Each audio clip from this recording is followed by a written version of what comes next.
We're in a situation where we have put together, and you guys did it for our the President Obama's administration before this. We have put together, I think, the most extensive and inclusive voter fraud organization in the history of American politics. I don't care if you think I'm Satan reincarnated. The latest on an alleged plan to assassinate Donald Trump. This man grabbed by police at a packed rally in Las Vegas, and ABC's Pierre Thomas has new details in Washington. Weighing up the mood of conservative America in a gun show in West Virginia. Among the rifle racks and ammunition, there's anger and dark talk of looming conflict. After Senator Rand Paul was allegedly assaulted at his home in Baltimore. We are witnessing a radicalization of libertarians all across the country. Dear viewers, we have just received word that Libertarian Death Squad are taking over. We've come to take our country back. He also worries its civil war could be on the way back. Coronavirus. As the rapidly spreading virus has reached Australia. He's not the only stand one. back Robert and Brown stand sells by. vintage But I'll tell guns you from what, the 19th I'll tell you what. century. Somebody's got to do something about Antifa. Her son, 19-year-old Horace Lorenzo Anderson, was shot and killed inside the then cop-free zone that persisted for weeks on Capitol Hill. Over of Afghanistan now inevitable? No, it is not. It's taken just 4 weeks for that statement to be proved so spectacularly and alarmingly wrong. Reality, thousands of miles away, is now on here. China is urging its citizens not to travel abroad as it struggles to contain the virus. We will be standing up Christmas Island as a quarantine. Go, Brandon, I agree. Hey, by the way, China are now banned from entering the country. Christmas ornaments, drywall, declared that the coronavirus name presents 3 a public things health that don't emergency. hang themselves. That's what the American people think. Was a cyber attack the reason why all domestic flights in the United States was canceled today? The White House has said that there's no evidence that there was a cyber attack, but check this out. Pay insufficient attention to the frightening scenario of a comprehensive cyber attack, which would bring to a complete halt to the power supply, transportation, hospital services, our society as a whole. The COVID-19 crisis would be seen in this respect as a small disturbance in comparison to a major cyber attack. Welcome back to Inside Four Walls. I'm your host, James Madison. My God, I go away for 3 days and the world goes on fire. Well, even more so than before. With that being said, let's start off with the most interesting story. That's not true, but it's an interesting one nonetheless. FAA system fully restored following outage. Nationwide ground stop lifted. On Wednesday, every single plane across the U.S. was forced to land as everyone was rushing to say there has been a massive cyber attack. A cyber attack! Even high-ranking government officials were coming out and saying, it looks like there could be a cyber attack. Maybe it was the Russians. It was a lot of fear-mongering that came out, and honestly, I may have been sucked into it too a little bit. I would have been hesitant with the Russian thing, I always am, because from Hillary Clinton to now, from 2015 to now, everything is Mo-Russian, and I just don't believe it anymore. But let's hop into this, shall we? Over here, the front page of Ground News, FAA system fully restored following outage. Where are my glasses? Here are my glasses. Flights across the United States resumed Wednesday morning, several hours after the Federal Aviation Administration suffered a computer outage that forced a halt to all departures nationwide while it scrambled to resolve the issue. Now we scroll down here. This is the high factuality, most recent article. Hop over here. Boop, boop. Oh, actually I was mistaken. It looks like NBC is the most recent article, so we will actually hop over there. As long as it's not behind a paywall. No? Nice. Alright, then we'll read this article, and then we'll hop over to an article of personal preference from the Post-Millennial, and we'll go from there. Corrupted file to blame for FAA aviation stoppage that delayed thousands of flights. The system was restored after it halted all departures across the country. Let's see what the video here is all about. The National Air Ground Stop now lifted. Flights are gradually returning to normal after the FAA stopped all domestic commercial flights from taking off after a central flight system went down this morning. That's right. The outage prevented pilots from receiving emergency alerts and learning of potential hazards. Now, thousands of domestic flights are slowly resuming after long delays. We have NBC News correspondent Tom Costello joining us now to help us break this all down. So, Tom, first, do we have any sense of what caused this outage, and when do we think things will return to normal? So the first question we had this morning was this a hack? Somehow did the system suffer a cyber attack? Law enforcement sources say so far the FBI sees no sign of that.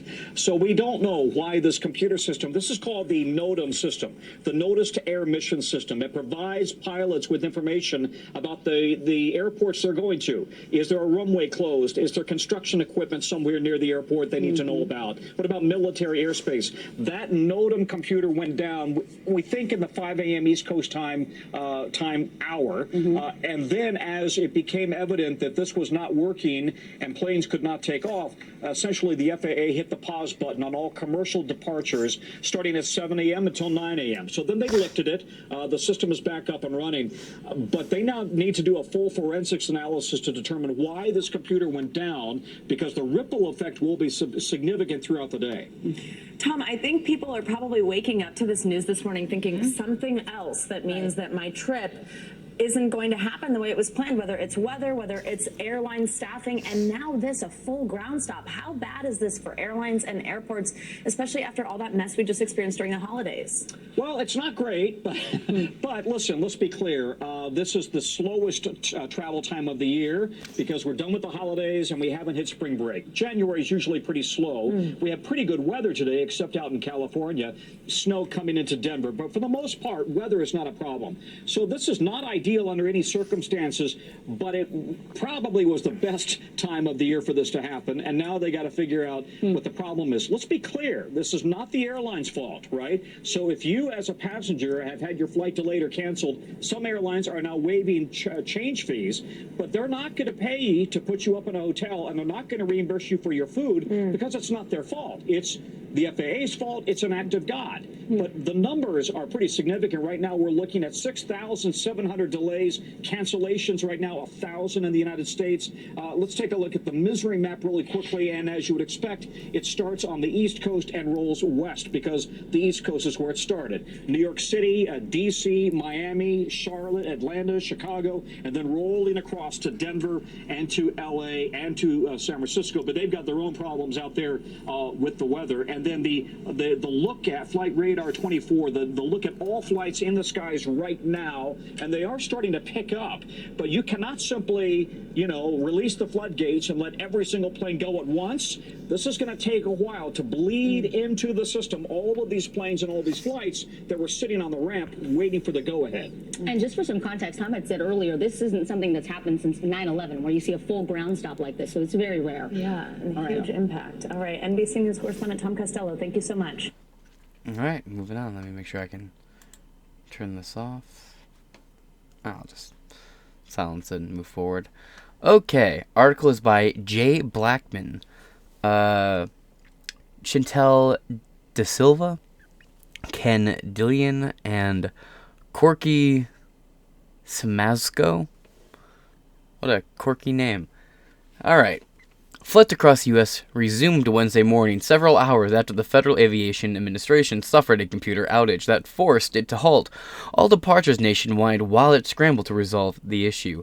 The FAA said the crippling delays that affected thousands of flights appeared to have been caused by a problem in the Notice to Air Missions System, or NOTAM, N-O-T-A-M, an acronym, which sends pilots virtual information they need to fly. A corrupted file that affected both the primary and the backup systems, a senior government official said Wednesday evening, adding that the officials continue to investigate. So one little hiccup in the system brought everything to a grinding halt. That's something to keep in mind while, people are going up shooting out power grids and blowing up power grids. Interesting. Quote, the FAA is continuing a thorough review to determine the root cause of the Notice to Air Missions system outage. The agency said in a statement, quote, "Our preliminary work has traced the outage to a damaged database file. At this time, there is no evidence of a cyber attack." End quote. Transportation Security Pete Buttigieg said earlier in the day that officials had not ruled out the possibility of a cyber attack, but that so far, quote, "there is no direct indication of any kind of external or nefarious activity." Pardon the cough. Still getting all this gunk out of my lungs from being sick. Quote, one of the questions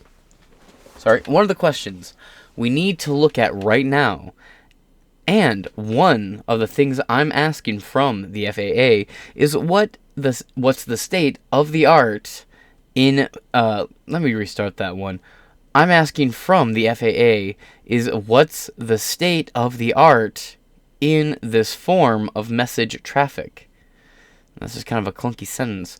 Buttigieg told NBC News, Andrea Mitchell, quote, "And again, how is it possible for there to be this level of disruption?" That's actually not a bad question, that last part. Because again, one small little corrupted node, little corrupted piece of the system brought everything to a grinding halt.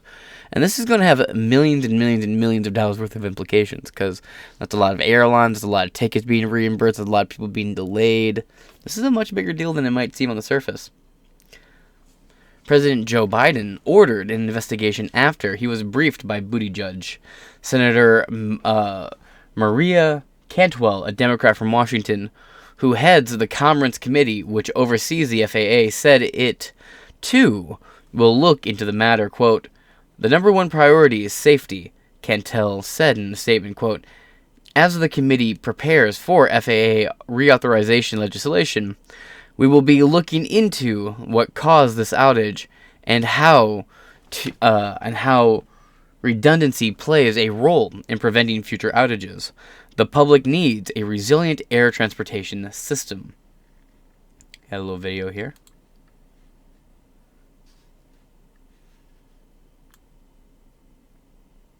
All the news representation here, I was like, oh my gosh, what's going on? I had no idea that there was an FAA ground stop. So, we'll see if we actually get to leave.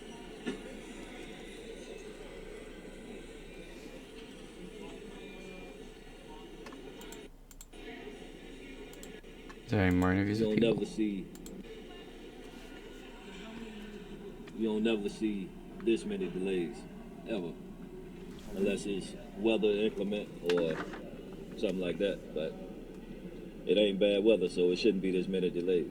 My condolences, no Raiders fans. From the airline, no emails, no text messages, nothing.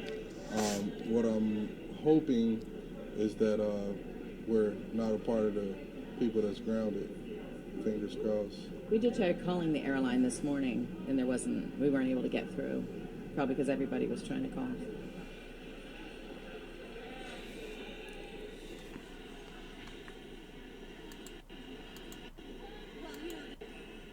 I kind of worry about this. I would rather be safe and sound than worry about being delayed by a couple hours. Things happen. Planes get delayed. That's just the way life is, so you get used to it. It's crazy. A lot of people out there that are struggling, so hopefully they can figure it out. We've been planning this trip for 2 months, 3 months, so, and we have Airbnbs booked, rental cars booked, and that's going to be a nightmare trying to get a refund from everything. All right, moving on. Meanwhile, the top Republican on the committee, Ted Cruz of Texas, said the FAA's, quote, "The FAA's inability to keep an important safety system up and running is completely unacceptable and just the latest example of dysfunction within the Department of Transportation." He's not wrong. The man that ate my son is not wrong. The delays came just 2 weeks after Southwest Airlines, my favorite airlines actually, mainly only because I hate flying. Right, I only fly for one destination. It's to see my family in Mississippi. That's it. I will fly down the Mississippi, but other than that, I don't fly anywhere. So, Northwest, that's my shit right there. Boom, boom. Or Southwest, that's my shit. Fly from Detroit to Tennessee, get a Hertz, drive to Mississippi. Smooth. The delays came just 2 weeks after Southwest Airlines caused travel chaos by canceling more than 2,500 of its flights during the Christmas seasons. Pardon me. Buttigieg acknowledged the frustrations of travelers in his interview with Mitchell, but said safety always comes first. Quote, well, I assume you're working to get the monkeypox vaccines developed rapidly. It's a joke, kind of. Quote, this is incredible.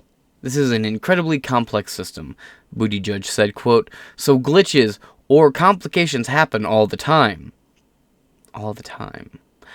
But we can't allow them to ever lead to this level of disruption, and we won't ever allow them to lead to a safety problem.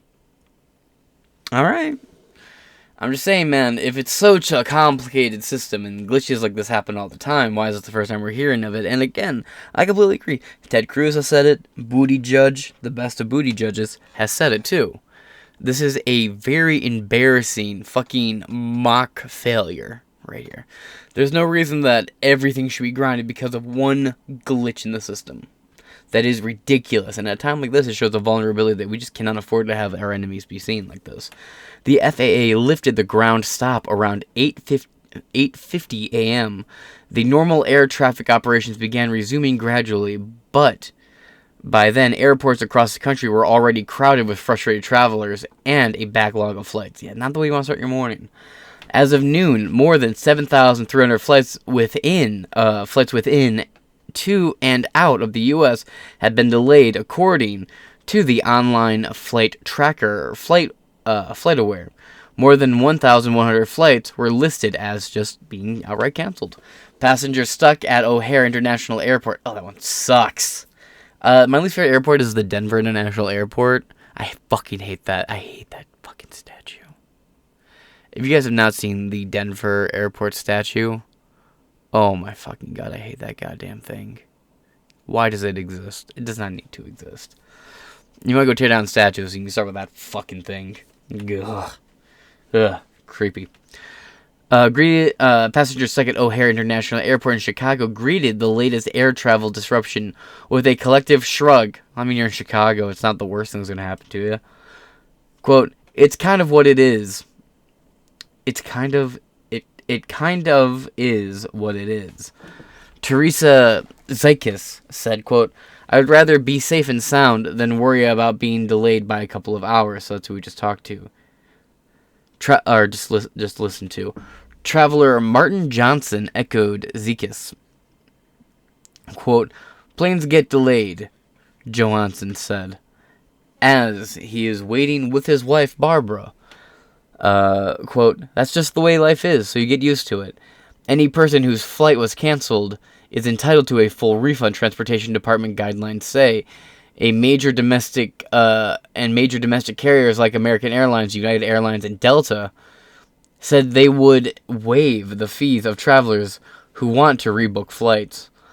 The first sign that it was likely to be a massive incident came around 7:20 a.m. when the FAA sent out a tweet ordering the airlines to pause all domestic departures until 9 a.m. Eastern Standard Time, quote, to allow the agency to validate the integrity of flights and safety information as it worked to restore NOTAM system, or NOTAM. All flights already in the sky were safe to land, the FAA said, quote, pilots check the NOTAM system before they fly. The agency said, quote, a notice to air mission alert pilots about the closed runways, equipment outages, and other potential hazards along with a flight route or at a location that could affect the flight. As the drama unfolded, cybersecurity experts said the likeliest cause was a bad software update. Quote, today's FAA catastrophic system failure is a clear sign that America's transportation network desperately needs significant upgrades. That's what John McAfee was saying in his 2016 presidential debates. The U.S. Travel Association president and CEO, Jeff Freeman, said in a statement, quote, "Americans deserve an end-to-end travel experience that is seamless and secure. And our nation's economy depends on the best in-class air travel system." Quote, "We call on federal policymakers to modernize our vital air travel infrastructure to ensure our systems are able to meet demand safely and efficiently," he said. Buttigieg tweeted that he had, quote, "been in touch with FAA this morning about the outage affecting a key system for providing the system information to pilots. United Airlines said earlier that it had temporarily delayed all domestic flights, while Southwest Airlines said it was quote, "closely monitoring the situation," but warned customers to brace themselves for travel troubles. Soon, the major airports were doing the same. Quote, "An FAA system outage is causing ground stops at AUS and other airports across the country." Austin Bergstrom International Airport in Texas tweeted, quote, "Arriving and departing passengers can expect delays this morning and through the day." It said, adding, quote, "Please stay in contact with your airlines and check your flight status before heading to AUS." A number of social media users said they had been affected. Heather Allen, 32, was meant to fly from New York to Seattle, from one dump to another, with her fiancé to visit her family for a delayed holiday visit. She was watching a movie on her plane, still on the tarmac at John F. Kennedy International Airport, when she and other passengers were told to get off their Delta Airlines flight. She had been on the plane for about an hour before she had been told to get off the plane, and that she had learned of the outage by reading the news on Twitter. Quote, "Trying to be patient but feeling frustrated," Allen said. She said the situation at the airports was, quote, "not currently chaotic, but could be if it delays any longer." Oh yeah, I'm sure you're going to throw your Starbucks cup at the wall in frustration. The flight delays in the U.S. had a ripple effect in some airports abroad. The international airport operator Aéroports de Paris, or Airports of Paris, you could have just said that, said all flights by the U.S. carriers have been delayed. It said non-U.S. airlines were flying out as normal without interruption. Imagine you're just in some Paris airport looking at the TV, watching your flights, and then you see at once all of the airlines in the U.S. just shut down. You'd be like, oh God, what happened? Is New York okay? How's Hawaii doing? It would just be have the Japanese gotten revenge? The flight delay ripple effect. I don't know. Air France said all of its U.S.-bound flights were not affected by the FAA computer outage and were operating as planned. It said it continues to monitor the situation. A spokesperson for Gatwick Airport in London said, quote, "As far as we are aware, we are still operating to and from the U.S. at the moment." Lol. And now let's hop on to the article of personal preference over here at the Post Millennial.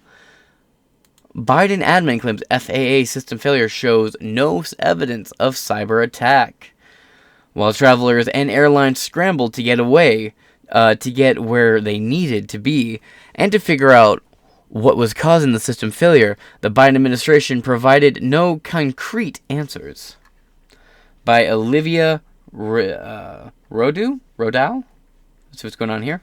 I didn't realize that Stephen K. Bannon... Well, Steve, first off, I got to say, listening to that cold opening, Morning Mika, I didn't realize that Stephen K. Bannon was actually responsible for the last century of coups in South America. Bannon, that was really you arming the Contras against... That has nothing to do with what we're listening to, so moving on. The Federal Aviation Administration, the FAA's computer system, faced massive outages Tuesday night and Wednesday morning, forcing thousands of U.S. flights to be delayed or canceled. The Biden administration reported that it wasn't a cyber attack, but that they also have no idea what's going on. Comforting. The system, called the Notice to Air Missions, or NOTAM, which pilots are required to consult before taking off, lists potential adverse impacts on flights. By 11 a.m. Wednesday, 1,000 flights were canceled and more than 6,000 were delayed, according to the flight tracking website FlightAware. I have a little clip here from CNN. Just spoke directly with the CEO of Southwest Airlines. Did you get any explanation at all for this horrendous meltdown of epic proportions? Epic. Well, meltdown is the right word. This is an unacceptable situation. You look at the number of passengers who are stranded. You look at how hard it is even to get somebody on the phone to address it. From what I can tell, Southwest is unable to locate even where their own crews are, let alone their own passengers, let alone baggage. So I conveyed to the CEO our expectation that they are going to go above and beyond to take care of passengers and to address this. They indicated a number of issues that they're having with systems, legacy systems for managing their schedule and where their crews are. But the bottom line is the aviation system has been on the road to recovery since the worst days of the storm going into Friday of last week. As of today, as I'm looking at the different airlines, most of them are in the low single digits in terms of cancellation rates, averaging about 5% for all of the other airlines. For Southwest right now, we appear to be north of 70%. So their system really has completely melted down. And I've made clear that our department will be holding them accountable for their responsibilities to customers, both to get them through this situation and to make sure that this can't happen again. Yeah, you got to learn the lesson. All right, moving on. While travelers and airlines scrambled to get where they needed to be and to figure out what was causing the system failure, the Biden administration provided no concrete answers. Quote, I just spoke to Buttigieg. I know how it's actually pronounced. They don't know what the cause is, but I was on the phone with him for about 10 minutes, President Joe Biden said this morning to reporters outside of the White House. Quote, I told them to report directly to me, man. When they find out, man. Air traffic can still land safely, man. Just not take off right now, man. We don't know what the cause of it is, man. President Joe Biden right here from the tweet, from the Hill. I just spoke with Buttigieg. They don't know what the cause is, but I was on the phone about 10 minutes. I told them to report directly to me when they find out.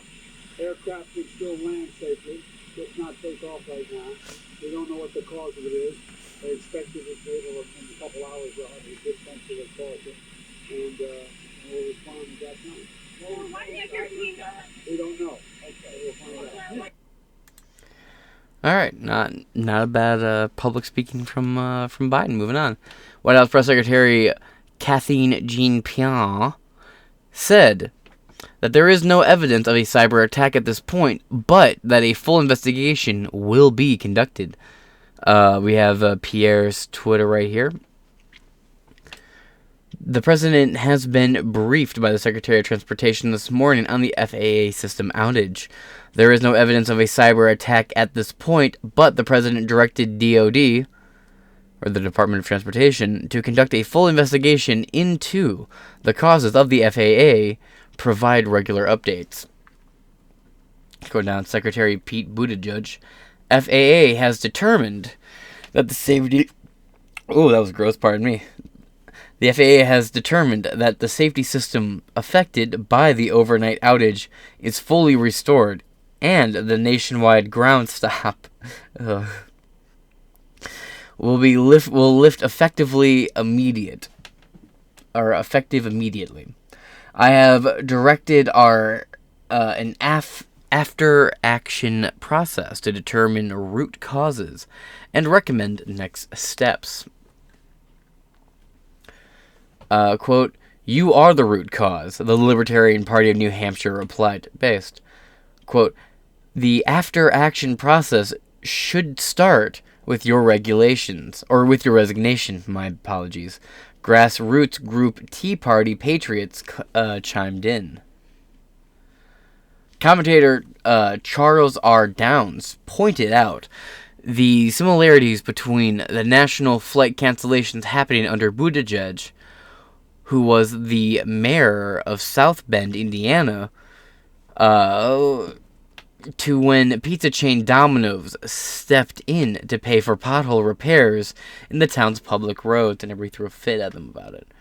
Charles R. Downs, when Pete Buttigieg was mayor of South Bend, Domino's had to fill in South Bend's potholes due to Mayor Pete's incompetence. How was Pete Buttigieg qualified to be transportation secretary in the first place after today's FAA computer failure? Joe Biden has some explaining to do, and now you know why I like the post-millennial so much. To help in South Bend, the pizza chain will give the city $5,000 as part of its Paving for Pizza grant series. Domino's said it picked South Bend for a grant after hearing a lot of complaints about local roads. Actually, quite a bit of drivers that talk about it a lot, and that's the cool thing about the program is hopefully it will make the roads better for the residents and our drivers. You know, that's kind of the key to what Domino's is trying to do. After the city of South Bend gets the check, it's up to the city officials to pick which streets needs repaved and when. And as we approach pothole season, does dodging all those potholes feel a lot like playing Frogger to you? Well, we'd like to hear about the worst ones you've encountered here in Michiana. You can share your experience. You know, that's a really funny thing about all of it, too. People are like, oh, you're an anarcho-capitalist? Oh, you're a libertarian? You must hate roads. Have you driven on them? Don't you fucking hate them, too? Moving on. Apparently to the end of the episode. So, yeah, everything has been resumed as to normal. No signs of a cyber attack. And the Department of Transportation continues to show his ineptitude once again. That being said, I have a lot of episodes to get into. Come back for the next episode where I'll be talking about the new House of Representatives has voted to completely dismantle the IRS. We'll go into more about it next time. Until then, I'll catch you guys later. Peace.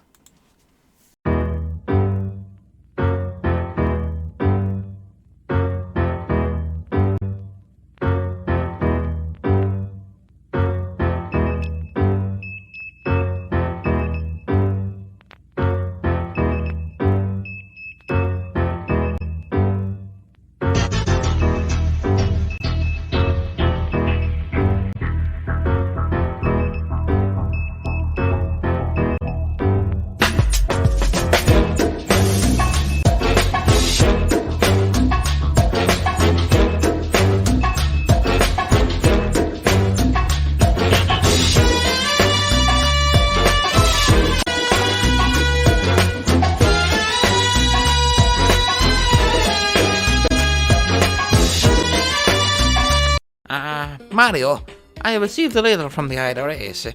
Have you all been paying your taxes? I believe so. Mario, this is a series. You need to be paying your taxes. Why? Why should I be paying my taxes?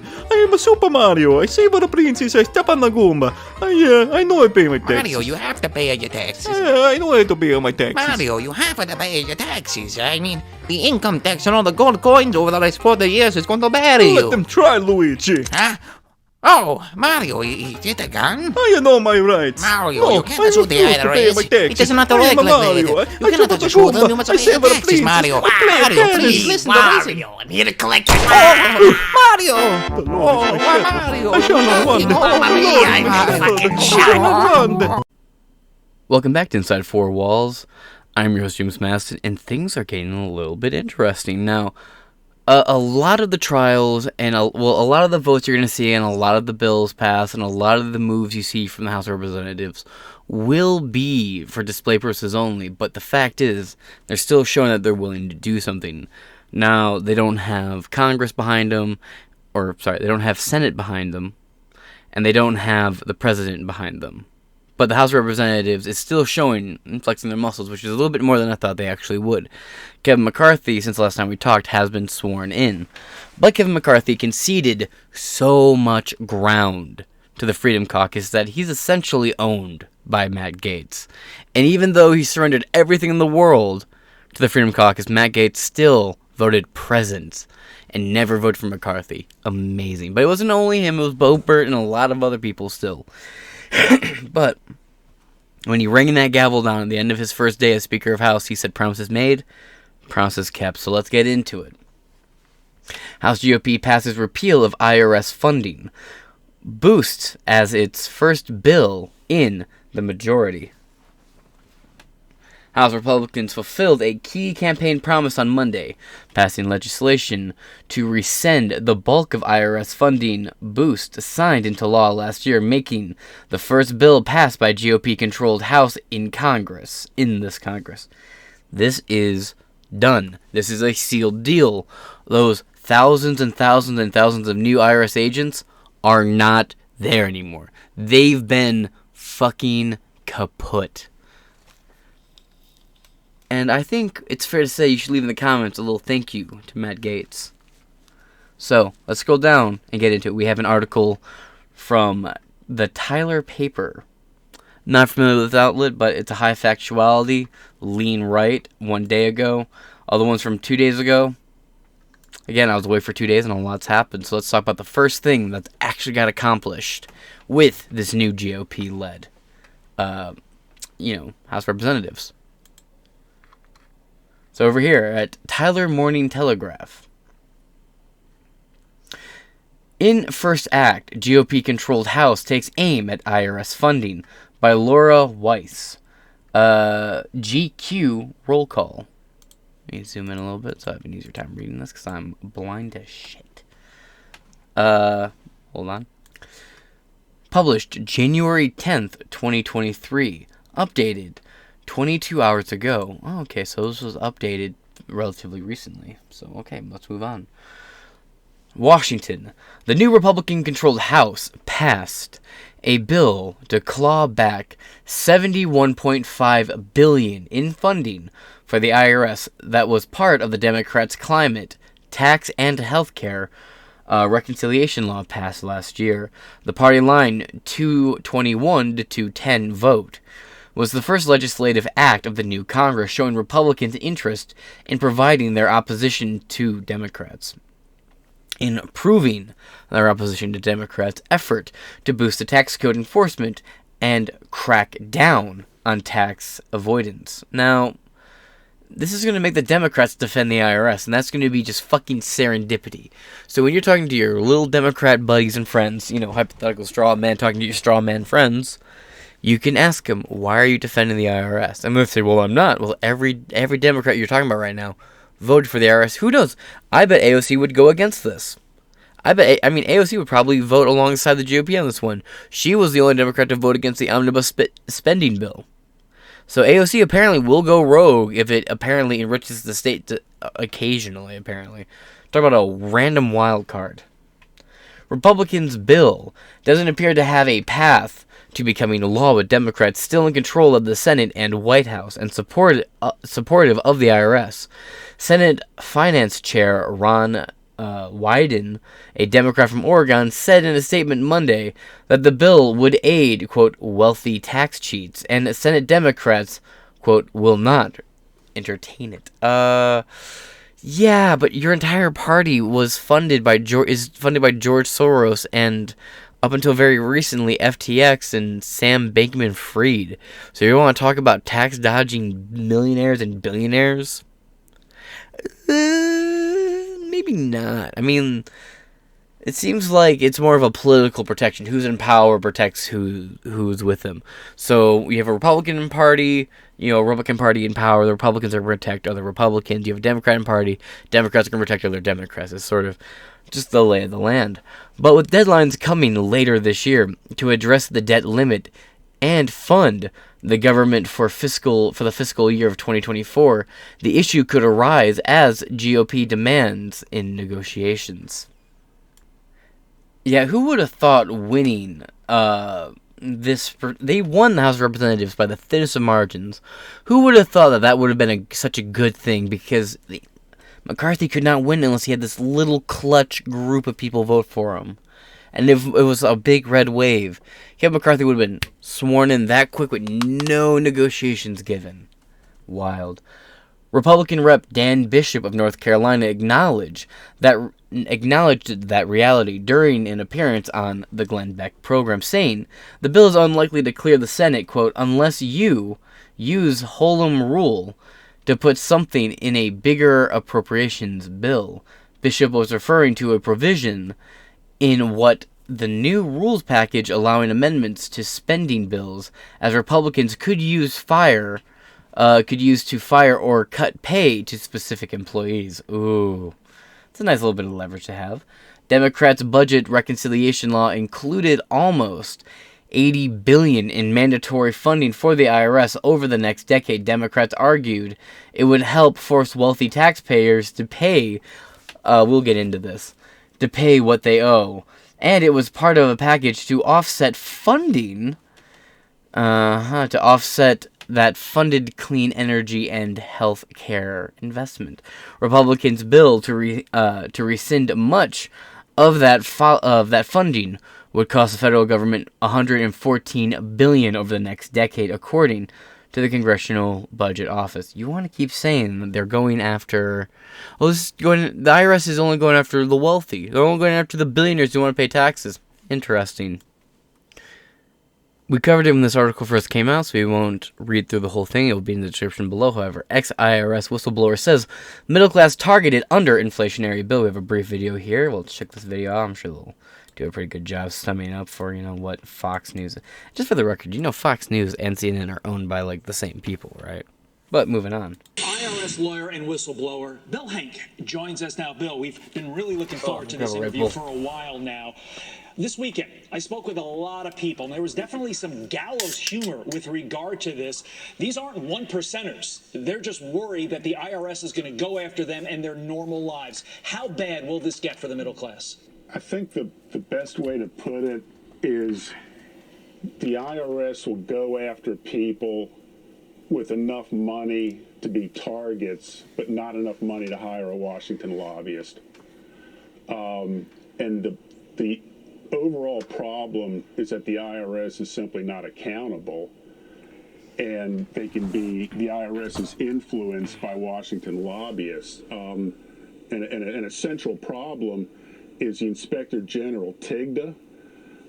They are a captive entity of IRS management. I mean, for example, I gave TIGTA the list of 9 witnesses, IRS witnesses, to substantive misconduct 5 years ago, almost exactly 5 years ago.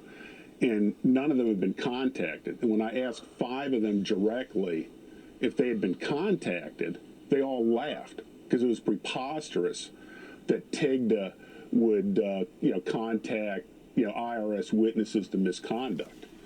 And the IRS management takes advantage of this. They use TIGTA and say, well, if there are any issues, talk to TIGTA, but they know darn well that TIGTA will cover for them. Alright, we'll just read a little bit of this article right here. Ooh, pardon me.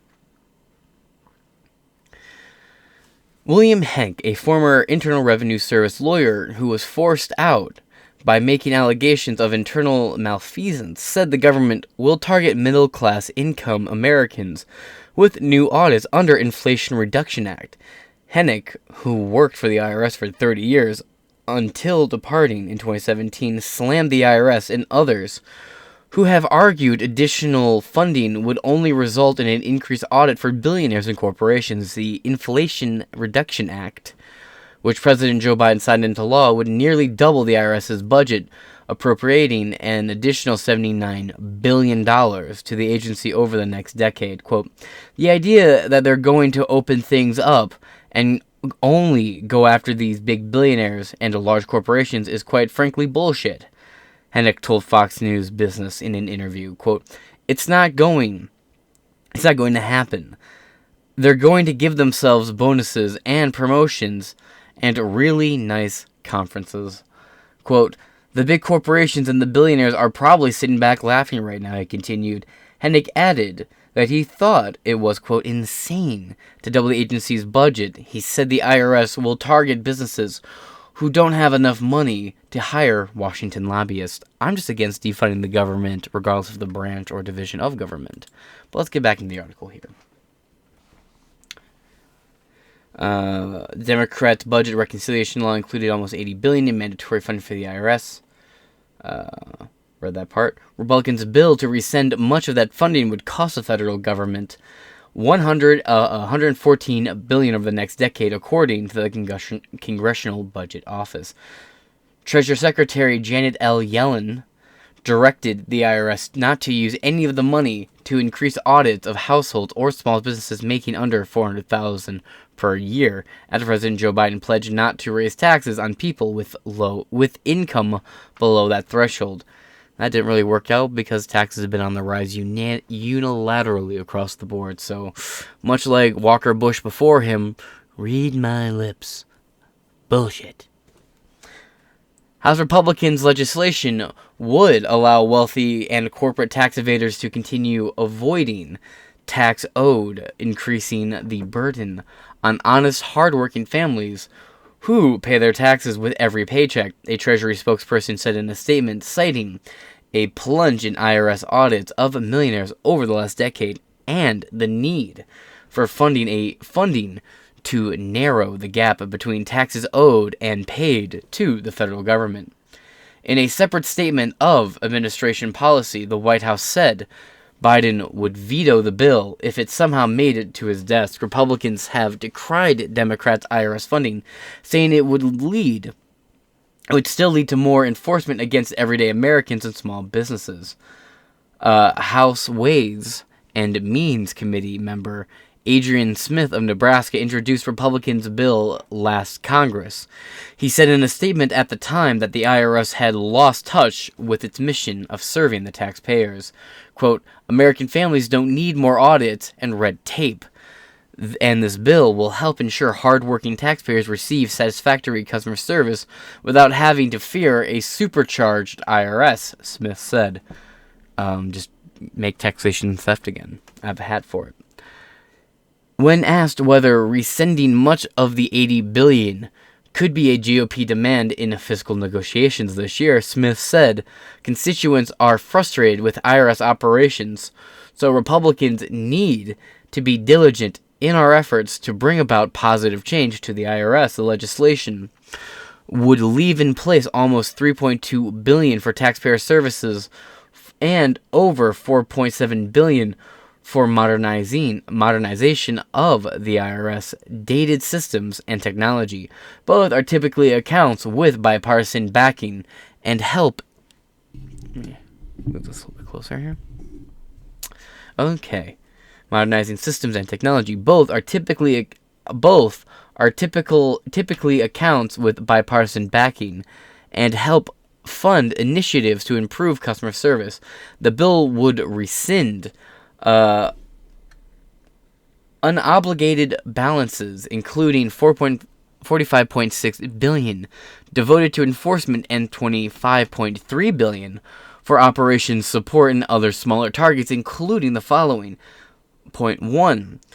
$15 million for task forces designed to free IRS run online tax filing systems. Point 2. $403 million for the Treasury Inspector General for tax administrations. And 3. $104 million for Treasurer's Office of Tax Policy. This is money being taken away from these departments, by the way. You'd love to see it. $153 million for the U.S. Tax Court. And the last point is $50 million for Treasury to oversee support of the IRS as it rolls out the new mandatory funding. And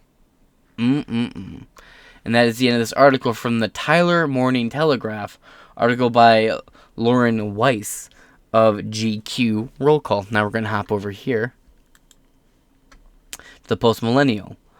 Breaking, GOP-led House votes to end funding for 87,000 IRS agents. Nice.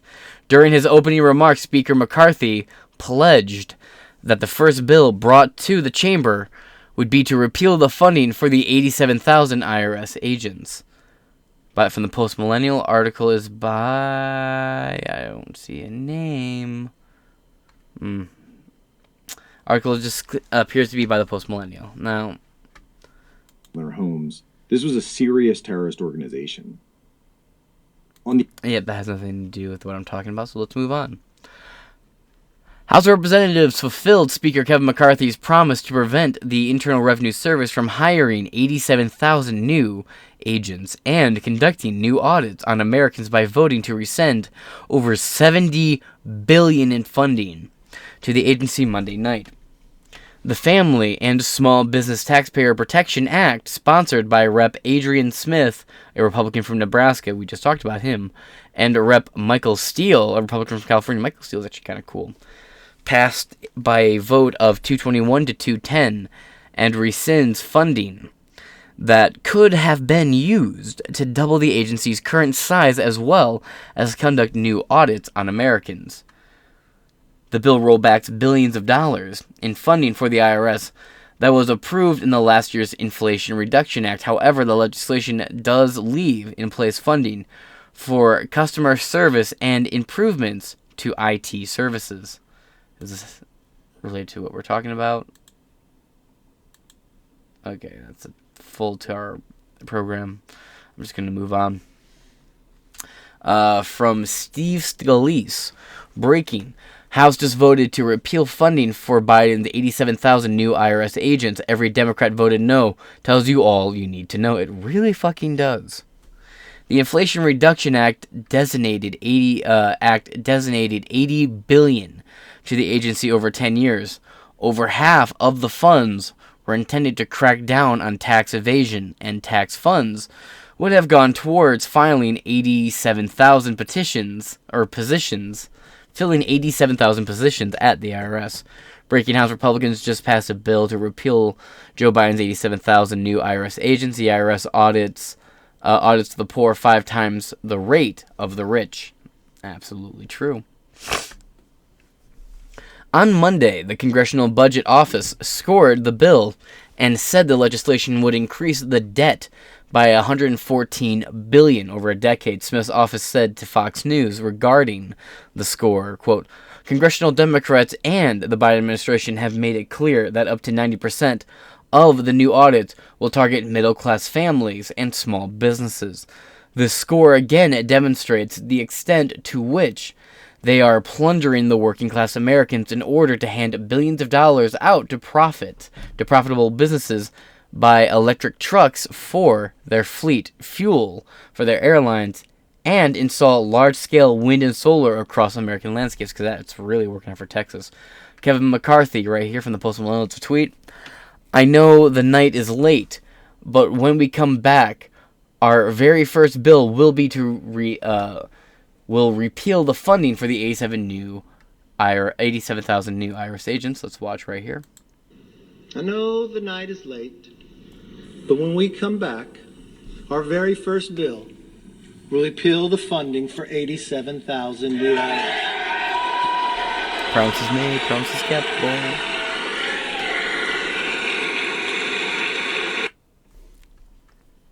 I love the misery on these Democrats' faces. The vote comes after McCarthy, a Republican from California, secured the House speakership Friday night after 15 rounds of voting. Lol, making him a historic-setting loser. During his opening remarks as Speaker, McCarthy pledged that the first bill brought to the chamber would be to repeal the funding for the 87,000 new IRS agents. And we have a tweet here from Kevin McCarthy himself.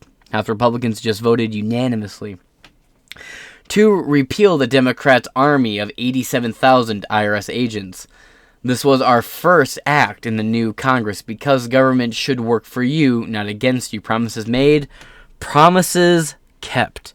You know, for a guy who doesn't like Trump, you sure seem to be quoting him right now. Now, let's hop over here to KTLA5. House GOP members aim to abolish the IRS and eliminate the federal tax income. Ooh, buddy, how? 87,000.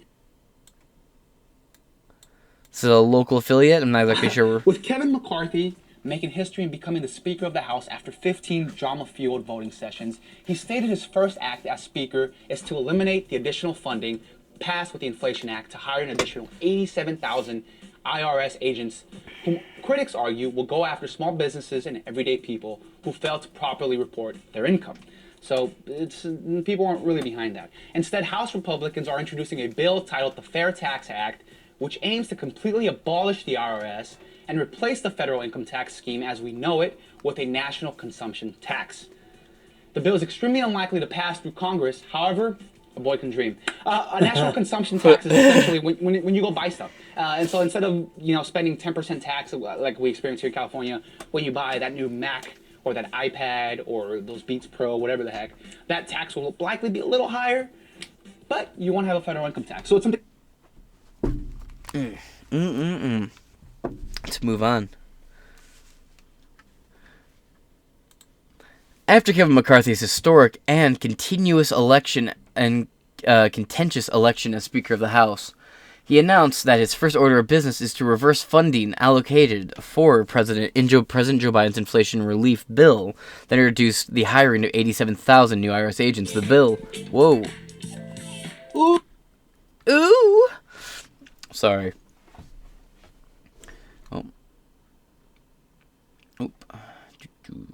The bill first introduced by Georgia Republican Buddy Carter and called the Fair Tax Act aims to cut the hiring of these agents and even goes as far as to end funding for the entire IRS as a government agency. Furthermore, the bill seeks to eliminate the federal income tax scheme as we know it and replace it with a simplified national consumption tax.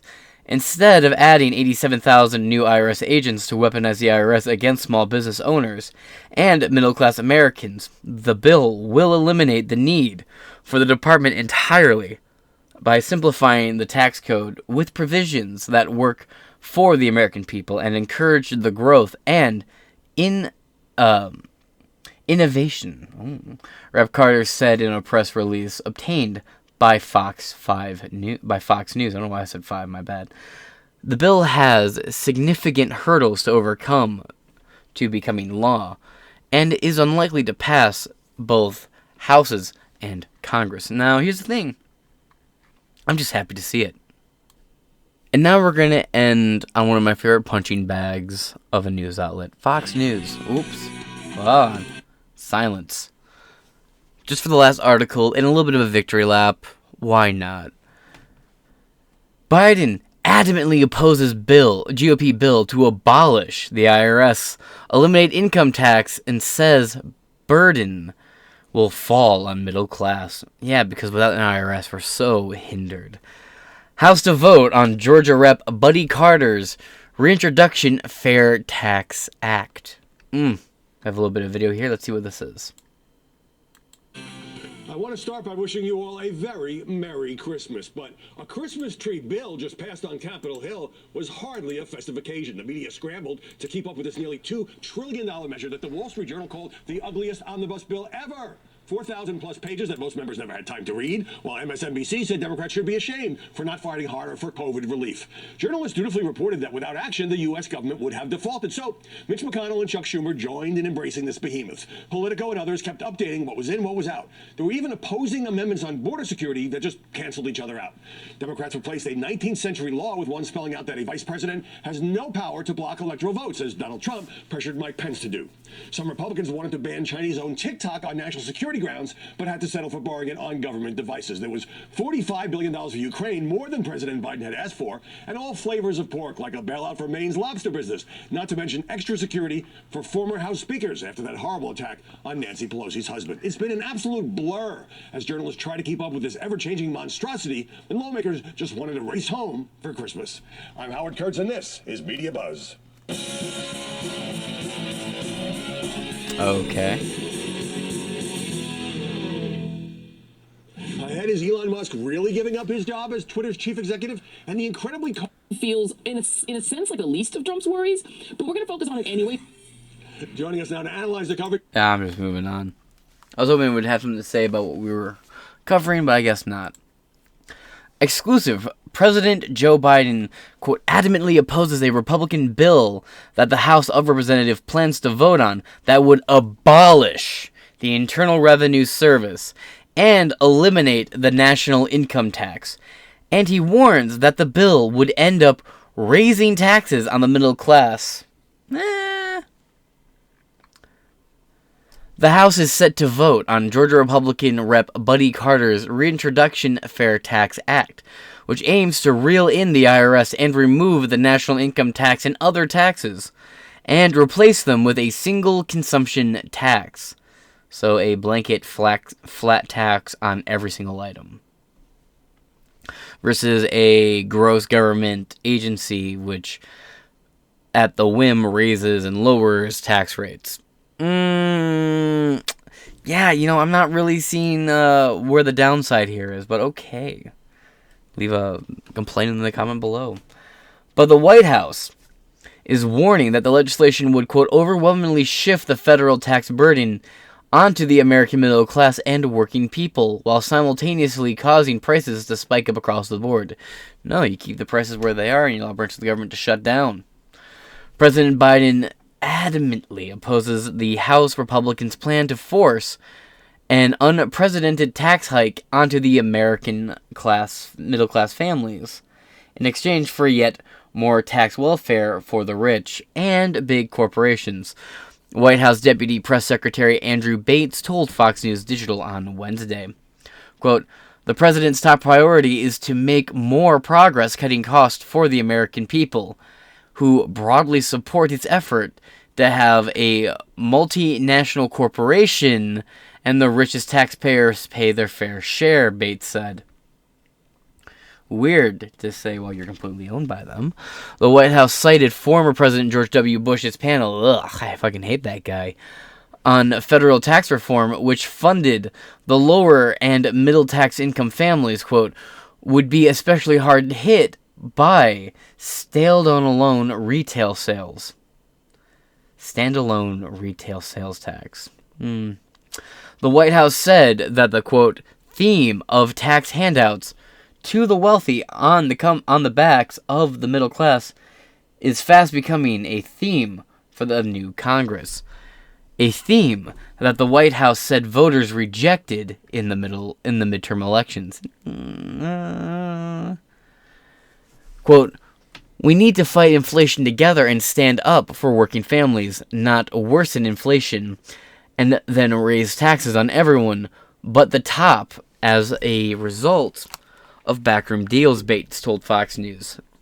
The plan for a vote on Carter's bill as part of a deal between House Speaker Kevin McCarthy, a Republican from California, and members of the House Freedom Caucus, as he sought to gain their support in his bid for the gavel. Quote, instead of adding 87,000 new IRS agents to weaponize the IRS against small business owners and the middle class Americans, this bill will eliminate the need for the department entirely by simplifying the tax code with provisions that work for the American people and encourage growth and innovation, Carter told Fox News Digital. Quote, armed, unelected bureaucrats should not have more power over your paycheck than you do, based. Specifically, the bill gets rid of the national personal and corporate income tax and abolishes the IRS. Ooh, baby. You know, the IRS started off like the Secret Service was originally the first IRS agents. They were like, I don't know, it's complicated history. One was meant to be like the bodyguard, and the other one was meant to be like the tax man, and the tax man ended up becoming the bodyguard. The history of the Secret Service is a little bit more convoluted. I shouldn't even try to bring it up. It's too complicated. But let's move on. Which is slated to hire thousands of new staff over the next decade unless congressional Republicans can stop it, and implements a national sales tax. The bill also gets rid of the death, gift, and payroll taxes, and it would replace the current tax code with a national consumption tax. 11 members have sponsored the bill, including Rep. Kat Cammack, a Republican from Florida, Rep. Jeff Duncan, a Republican from South Carolina, and Rep. Bob Good, a Republican from Virginia, Rep. Andrew Clyde, a Republican from Georgia, and House Freedom Caucus Chairman Rep. Scott Perry, a Republican from Pennsylvania. The bill illustrates the hardline stance House Republicans are taking with the Biden administration and its push to expand the federal government, including the new funding that would expand the IRS. The House of Representatives Monday evening voted to rescind more than $70 billion in tax funding to the IRS, fulfilling McCarthy's campaign promise to prevent the agency from hiring tens of thousands of new agents and conducting new audits on Americans. The bill, dubbed the Family and Small Business Taxpayer Protection Act, and sponsored by Rep. Adrian Smith of Nebraska, a Republican, and Rep. Michael Steele, a Republican from California, passed the House with 221 to 210. The legislation would roll back billions of dollars of funding for the IRS approved in the Inflation Reduction Act last year, but leaves in place funding for customer services and improvements to IT services. The bill rescinds any funding that could be used to conduct new audits on Americans and funding that would double the agency's current size. The Inflation Reduction Act granted an $80 billion boost to the IRS over a 10-year period, with more than half of those funds approved, with the intention of helping the agency to crack down on tax evasion. And that is the end of this article. What a wild first couple of days with the new Congress, can I just say? And it's already a lot more than I expected. We did get a large chunk of money withdrawn and defunded from the IRS. We got the IRS defunded to a large scale, and now they're trying to bring up a bill that would just completely abolish the IRS. Now, the bill to abolish the IRS absolutely will not go anywhere, unfortunately, but still, it's a symbolic victory, and I will fucking take it. That being said, this is Inside Four Walls. I've been James Madison, and I shall catch you guys later. Deuces.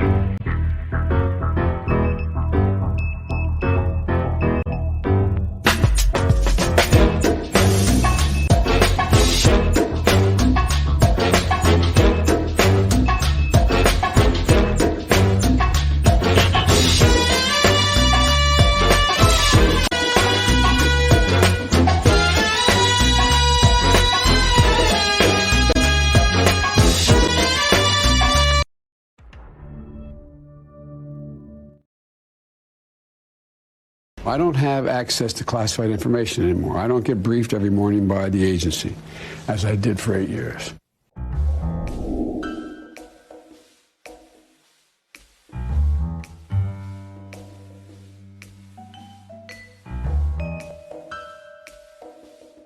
I am shocked. Shocked. How that could possibly happen. How anyone could be that irresponsible. Welcome back to Inside Four Walls. I'm your host, James Madison, and good giddy Jesus has things gotten more interesting with Joe Biden. They have found a second batch that was larger than the first batch of classified stolen documents that Joe Biden had stashed away at a think tank in Penn State in a cushy loft that was unsecured and unprotected. You know, which you can compare. And by the way, remind you, Joe Biden took these documents illegally when he was vice president without anyone knowing, and then mixed them in to other documents, blended it all together. Trump, who was president and had unilateral declassification power, took declassified documents home, which, mind you, were largely just boxes marked classified, and a lot of it was, just folders and manila envelopes. And you want to know how declassified it was? The documents that Trump had were so dangerous and so top secret that the FBI posted pictures of these documents all over their Twitter and Facebook. They just spread the envelopes out all over the fucking floor and posted the pictures online for everyone to fucking see. Oof. Big fucking oof. Right? It's so top fucking secret, right? But now that Joe Biden's done it.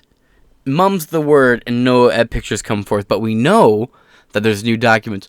But he's cooperating. Yes, you're right. He's cooperating with his homie Merrick Garland. Merrick Garland, the guy who got cock-blocked from being a Supreme Court justice, who has said multiple times that he wants revenge for not being a Supreme Court justice. Well, here you fucking go. Biden aides find second batch of classified documents in new location. A new batch, right? And you can, people will... Everyone want to tell me, well, Trump stole documents. Stealing documents is an impeachable act. It's a evil thing that bans anyone from being president. Where is that energy at, I wonder? It seems to be completely fucking vacated the room. And there's not even a good spin doctor. And this is a time when he really needed Psaki to be there, because she's a decent spin doctor. At least she's entertaining. This bitch is a dead fish out of water. But we'll go. Oh, by the way, people want to complain. Well, you need to keep these documents in secure places. All right, Trump kept his documents in a safe in Mar-a-Lago in the office of the former president, which is under Secret Service protection 24/7, 365. Joe Biden had his first batch of stolen documents in a Penn State office, unmarked and unsupervised. Yikes. Also, there's a lot of interesting stuff about Penn State and China that we're going to get into in this episode as well. So, take the magic fucking ride with me, folks. Let's start with this video here. The president acknowledged yesterday that he had been briefed that those documents had been found. When was he briefed that those documents had been found? So let me just lay this down a little bit, because it's just for folks who happen to not be following this. Look, the president addressed this issue yesterday. He addressed it on in Mexico City on the world stage in front of many of you at a press conference with two of our closest neighbors, as you all know. And he said he takes classified documents and information seriously. He was surprised to learn any records had been found there. He doesn't know what was in them. He said this, just repeating what the president has said. As soon as his lawyers realized these documents were there, they did the right thing and immediately turned them over to the archives. As he said, his team is cooperating fully with the review, and we also released a statement from the White House counsel's office, as you know, on Monday, which had information, detailed information about the particular situation. As my colleagues in the council have stated and said to all of you yesterday, this is an ongoing process under the review of the Department of Justice, so we are going to be limited on what we can say here. Yeah, they couldn't stop running their mouth about the Trump one. Really interesting. And I've heard the arguments already. Well, Biden's team's cooperating with the DOJ, and I addressed it briefly earlier, but here's another side of that, right? Well, Trump tried to fight. Yeah, well, they stole his fucking passports. They actively stole his passports, and a lot of really kind of questionable, sensitive, kind of creepy Quagmirian items from Trump's wife's dresser. Don't know why they took that stuff, but here, hold on. They said, oh, we didn't take anything of Trump's personal possessions. We only took things that were stolen. And one by one, things were returned to Trump. Boxes were returned to him. And everyone was like, well, why is Trump fighting so hard to get these documents back? There's nothing to hide. You literally stole his fucking passports. You stole Trump's passports, you stole his wife's passports, and you stole his youngest son's passports. And you withheld them for weeks. And then you wanted to mock the guy, like, oh, why is he fighting so hard to get it back? And the passports were just one of many other personal documents. Some reports are saying that his fucking social security card was confiscated. Like, come on. These aren't even comparable fucking things. We did an episode about it. Article in the description below. Now let's get back to the main topic at hand, because God knows we'll be here all day if we get into every little hypocrisy. So we're going to scroll down here. We go to the right. Fox News, 7 hours ago. Mixed factuality. Left. Oh. Weird. No one. So center. The Hill. High factuality, though I would say the center is a leftist rag, but that's just my opinion, which sucks because I used to really like them. So let's give them a little refresh. See, there's a video here don't want to miss. This article is by Alex Gantino. White House spars. Reviewing White House spars with reporters over Biden's classified documents. Questions. Published January 11th, 2023. Classified documents that were found in President Biden's private office from when he was vice president. This is according to the New York Times. President Biden's lawyers discovered a small number of classified documents in his former office at a Washington think tank last fall. Attorney General Merrick Garland has tapped a Trump-appointed U.S. attorney, John Lausch, to investigate the discovery.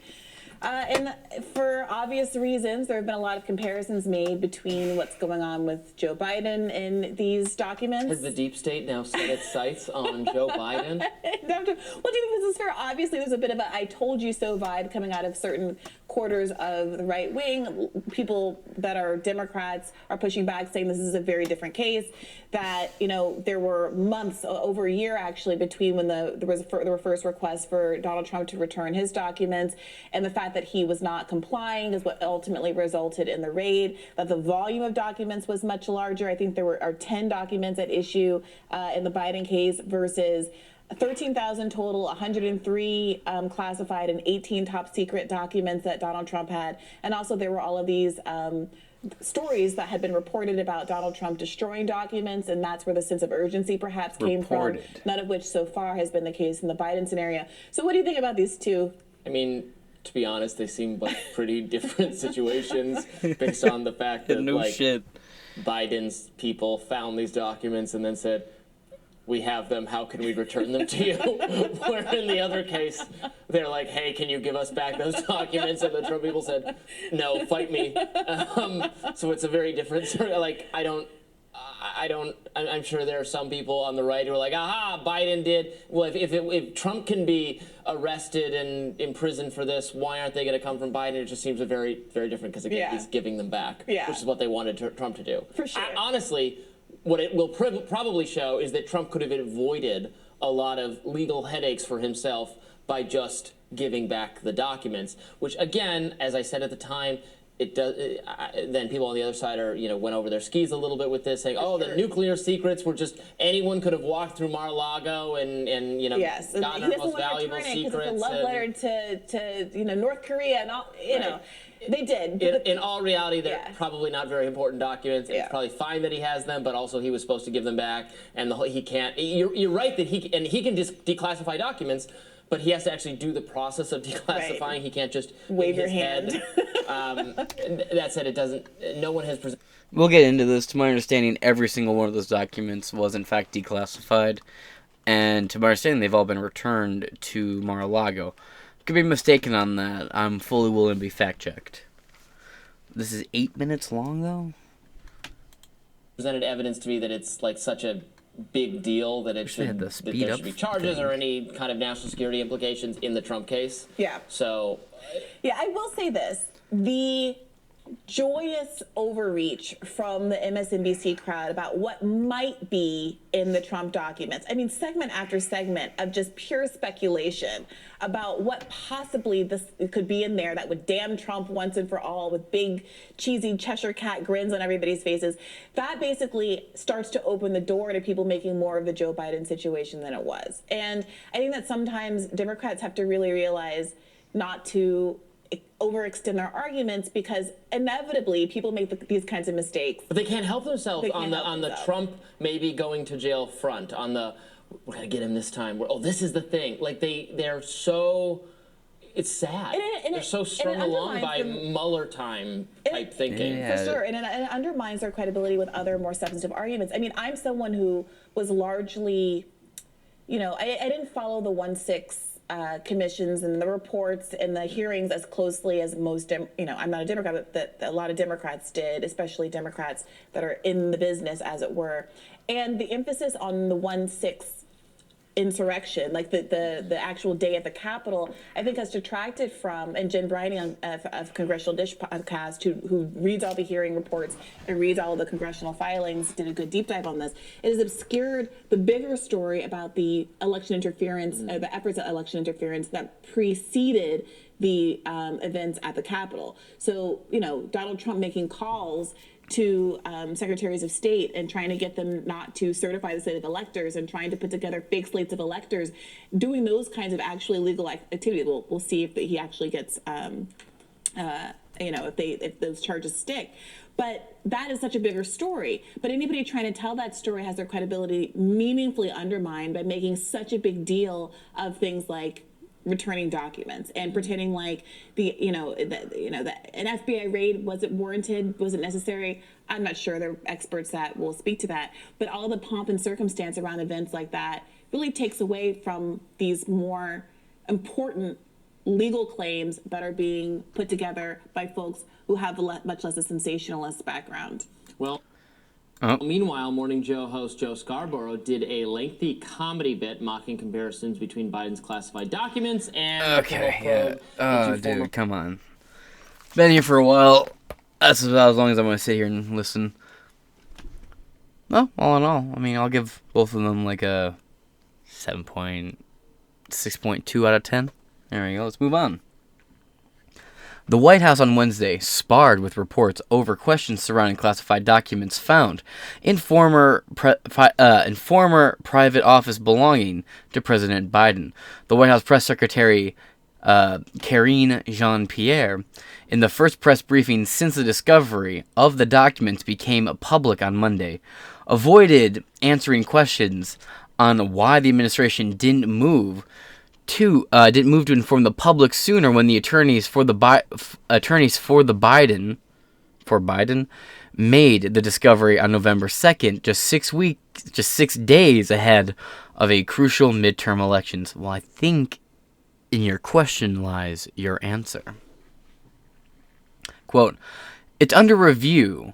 I'm going to let the DOJ, Department of Justice, do their process. I'm just not going to get ahead of it," she said when asked about the documents. Quote, "We are going to be limited in what we can say here," she added, declining to answer the questions on when Biden was briefed on discovery.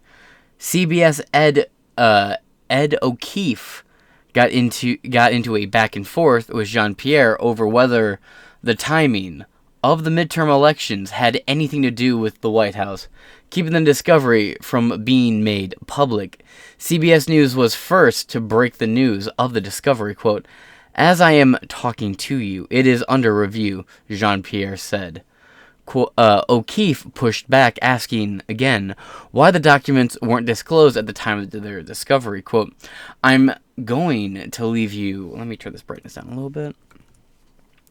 "I'm going to leave you to the information that the president provided to all of you yesterday," she added. O'Keefe also asked Jean-Pierre if the president had requested a national security damage assessment as Intelligence Committee lawmakers on the Capitol Hill had this week. Jean-Pierre deferred the question to the Department of Justice, which O'Keefe noted does not handle national security matters. During the exchange, Jean-Pierre said she was seeking to avoid confirmation with reporters in the briefing room. Biden on Tuesday added the matter for the first time, saying he was unaware of what documents were found and that his lawyers advised him not to seek such information. Biden also said he was surprised that such records were kept there. You took them there. Let's continue.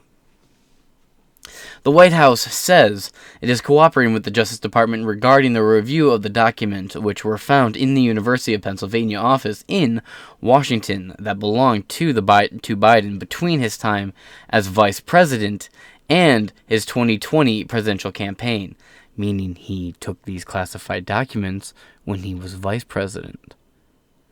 Vice presidents don't have unilateral declassification power. Presidents do. Let that be a stark contrast here. One of the many stark contrasts between Trump and Biden in this very situation. And I think that fact alone, the fact that Joe Biden stole these documents as a vice president and Trump took his, whether they were fully declassified or not, took his to Mar-a-Lago, that difference right there alone makes the amount of documents insignificant. Not to mention, we haven't gotten into the new batch of documents discovered elsewhere, somewhere entirely different than here. Oof. Let's continue. The White House says it is cooperating with the Justice Department regarding the review of the documents which were found in the University of Pennsylvania. I already read that part. The revelation immediately drew comparisons to the FBI's search of former President Trump's Mar-a-Lago property, in which federal investigators seized classified documents as part of a wider federal probe into potential mishandling of information. Fox News' Peter Doocy reiterated comments made by Biden after the Trump documents were seized by the FBI from Mar-a-Lago, asking Jean-Pierre Wednesday how anyone could be that irresponsible. That's funny. Quote, the president spoke to this personally. He spoke to this, the president spoke to this personally. He spoke to this personally. Redundant. Jean-Pierre said, pointing to Biden's comments the day prior. Quote, this is under investigation, under review by the Department of Justice, and we're going to let that process continue, she added. And that brings us to the end of this article from The Hill. And now we're going to hop over here to Biden aides find second batch of classified documents in new location. Oof. Aides to President Joe Biden have discovered at least one additional batch of classified documents in a location separate from the White House office he used after leaving the Obama administration, according to a person familiar with the matter.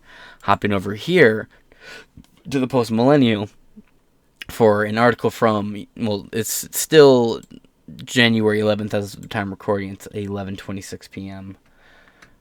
Breaking. Second batch of classified documents discovered by Biden aides. President Joe Biden's aides have discovered at least one new batch of classified documents separate from the Washington, D.C. office where the documents were discovered earlier this week.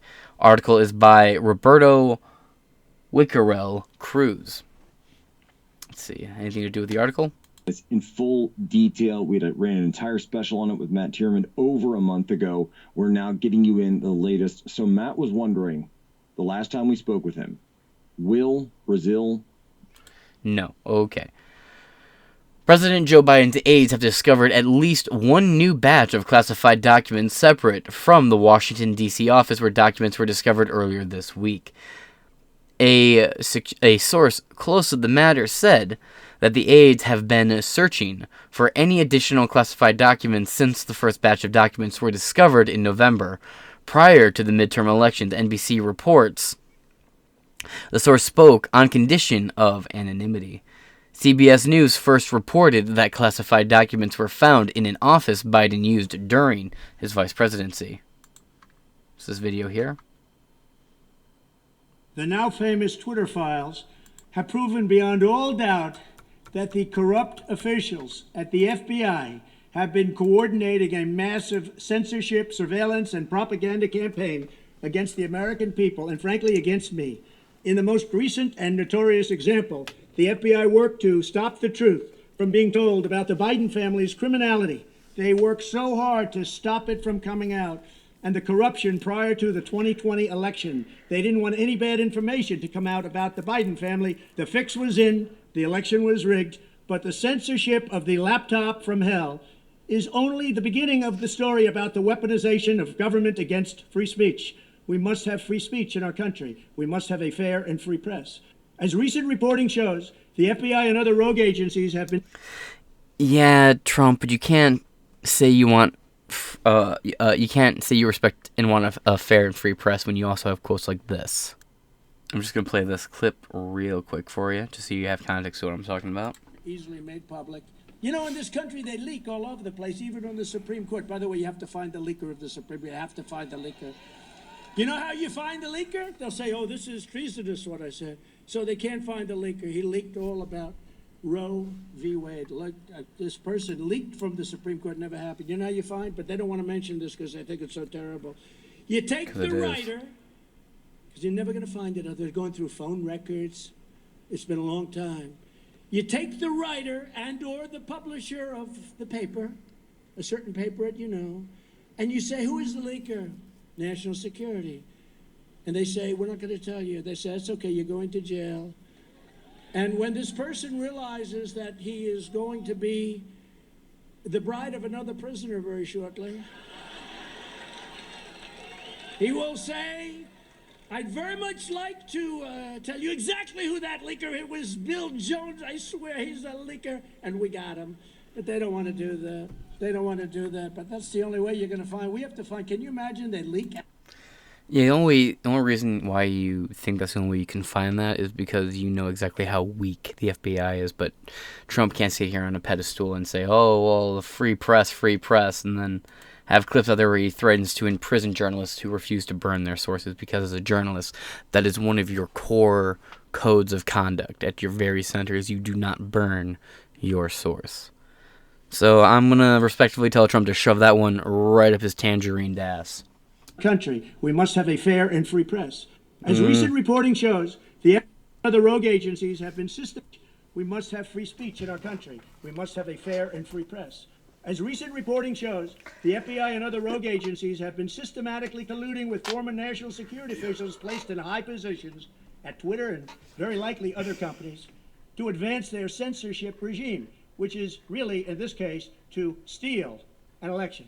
This anti-American effort, and a very illegal effort at that, has been working to silence dissenting opinions on COVID and crucial issues on public health and on the election and elections in the future. They suppressed doctors and health experts who dared to question approved public health narratives. They censored voices who criticized school closures, lockdowns, and mandates, and they even banned people simply for stating proven scientific facts. And anything bad about China, they didn't want out. But anything bad about Biden and the Biden crime family, and that's what it was, just look at the laptop from hell, they didn't want that coming out under any circumstances. What they wanted coming out was anything bad about your favorite president, me. Anything bad about Trump, put it out, even if it's not true. But this all had nothing to do with science. This had nothing to do with saving lives. It had everything to do with politics or a sick ideology. This was about government working with powerful corporations to seize power over you, the American people. And we can't let that continue. The Twitter files prove that we urgently need my plan to dismantle the illegal censorship regime, a regime like nobody's ever seen in the history of our country, or most other countries for that matter, to prosecute the perpetrators for their crimes, and to restore free speech for all Americans. So important. We need a free press. Well, another thing about the Twitter files and that, well, we found out that the Trump administration is just as guilty as the Joe Biden administration of putting pressure on Twitter to silence and take down American voices on Twitter. So Trump can come out here and say, oh, I want a free press. The American people have been suppressed and silenced unfairly. He was genuinely part of of that machine silencing and suppressing people. There is no two ways about that. It's a double standard. Article in the description below. We need free speech. We need fair elections. And we need borders. The new Congress should immediately hold hearings to investigate the role of the FBI and other federal agencies in censoring lawful speech. Congressional leaders should promptly issue subpoenas in furtherance of this goal. The revelations also highlight why my proposal to end the revolving door between the deep state, and there is a deep state indeed, I wasn't a believer, but everybody's a believer right now, and the tech tyrants is so important. There must be a 7-year cooling off period before any employee of these powerful agencies is allowed to take a job at a major platform. When I'm president, we will take back our freedoms. We will take back our country. It's not a bad policy, actually. That's genuinely not a terrible policy. I actually kind of like that idea. But let's move on.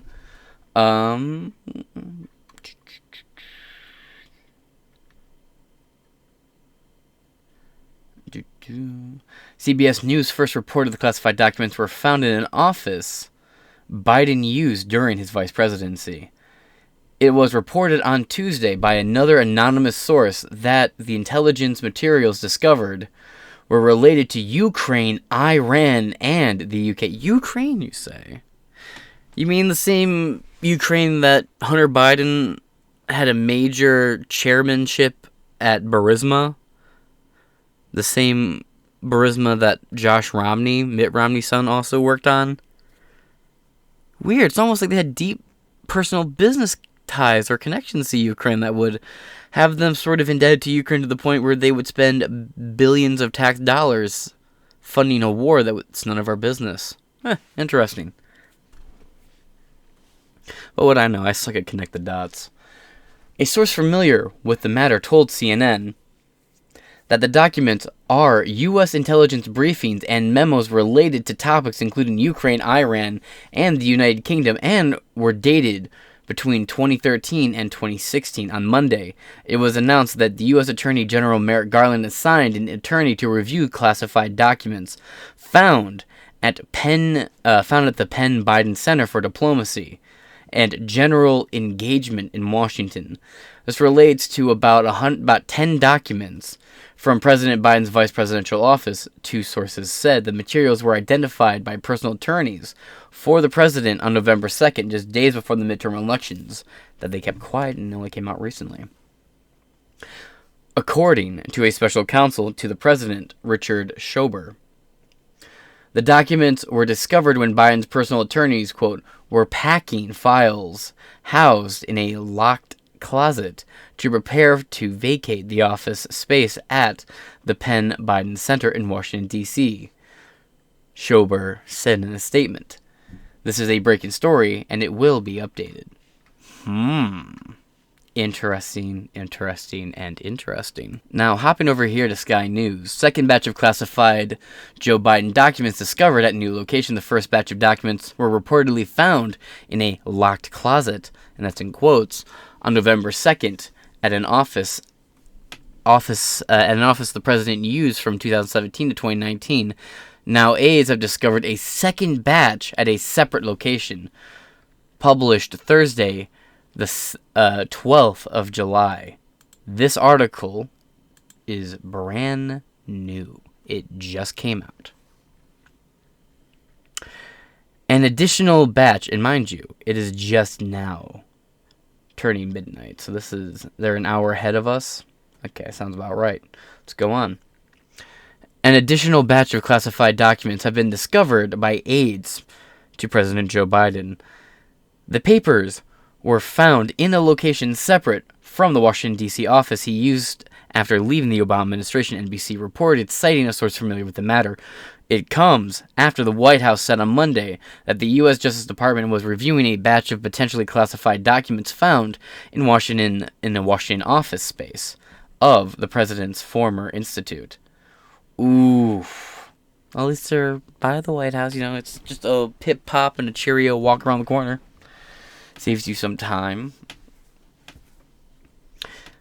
Special counsel to the president, Richard Schober, said, quote, a small number of documents with classified markings, which is essentially the same verbiage used for the declassified documents that Trump had. Interesting. Moving on.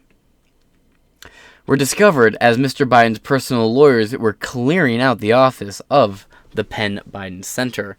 Mr. Biden had kept in office there after he left the vice presidency in 2017 until shortly before he launched his 2020 presidential campaign in 2016.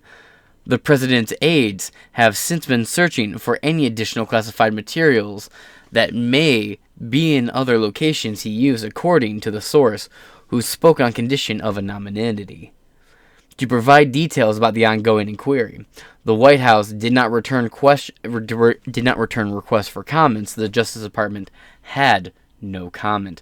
The classification level, number, and precise location of additional documents was not immediately clear, NBC News reported.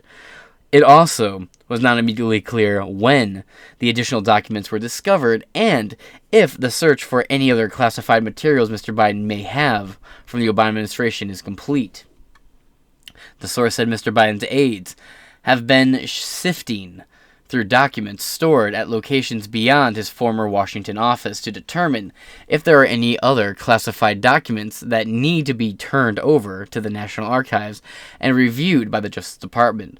The search was described as exhaustive, with a goal of getting a full accounting of all classified documents that may have inadvertently been packed up in boxes when Biden cleared out of the vice president's space in January of 2017. I love how there's this sense of, oops, maybe these boxes and envelopes marked classified were just accidentally grabbed by Biden on his way out the door. Yet, if you said maybe Trump accidentally grabbed these documents on his way out the door and was packing all of his stuff up, You were crazy. It's interesting the level of grace afforded to one versus the other. And mind you, Sky News is a center-rated outlet. But all right. The initial documents were found on the 2nd of November last year in a locked closet in the office of Mr. Schreiber, or in the office, Mr. Schreiber said. He added that the lawyers immediately alerted the White House counsel's office, which notified the National Archives and Records Administration, subsequently took custody of the documents the next day. Quote, since that discovery, the president's personal attorneys have cooperated with the archives and the Department of Justice in the process to ensure that any Obama administration records are appropriately in the possession of the archives, Mr. Schreiber said on Tuesday. Mr. Biden told reporters that he was surprised by the discovery, I like how surprised is in quotes, by the discovery, and that he didn't know what was in the documents. For months, the Justice Department has been investigating the retention of roughly 300 classified documents that were recovered from the Florida estate of Donald Trump. Prosecutors have interviewed an array of Mr. Trump's associates and have been using a grand jury to hear evidence. It remains unclear when a decision will be made on whether Mr. Trump or anyone else should be charged over the papers.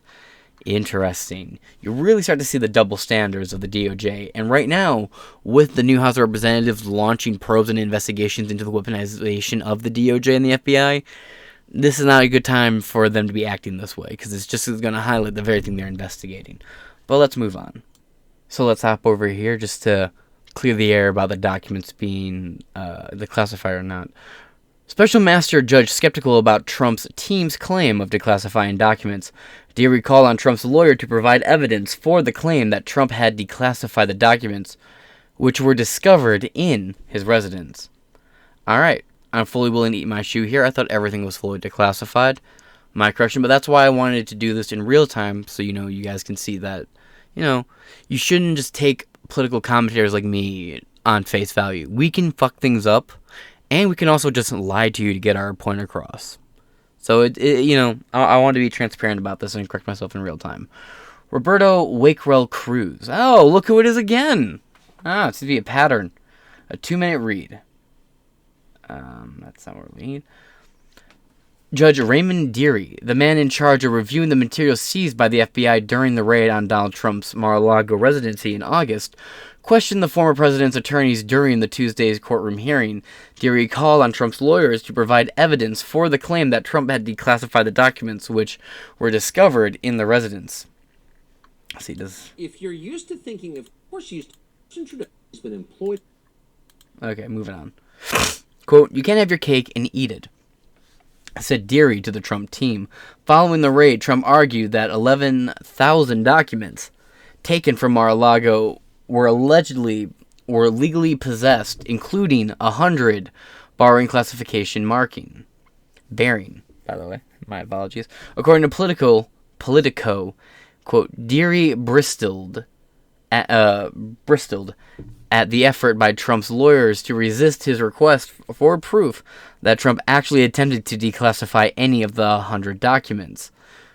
Okay, so out of 11,000, we're concerned about 100 documents specifically. Noted. Any of the 100 documents that the Justice Department recovered from his estate. So out of 11,000, they only kept 100 of the documents. Noted. That the Justice Department recovered from his estate without evidence from Trump. Deary said his only basis to the judge the classification level of the records was the fact that they all bear markings designating them as highly sensitive national security secrets, including some that indicated they contain intelligence derived from human sources and foreign intercepts.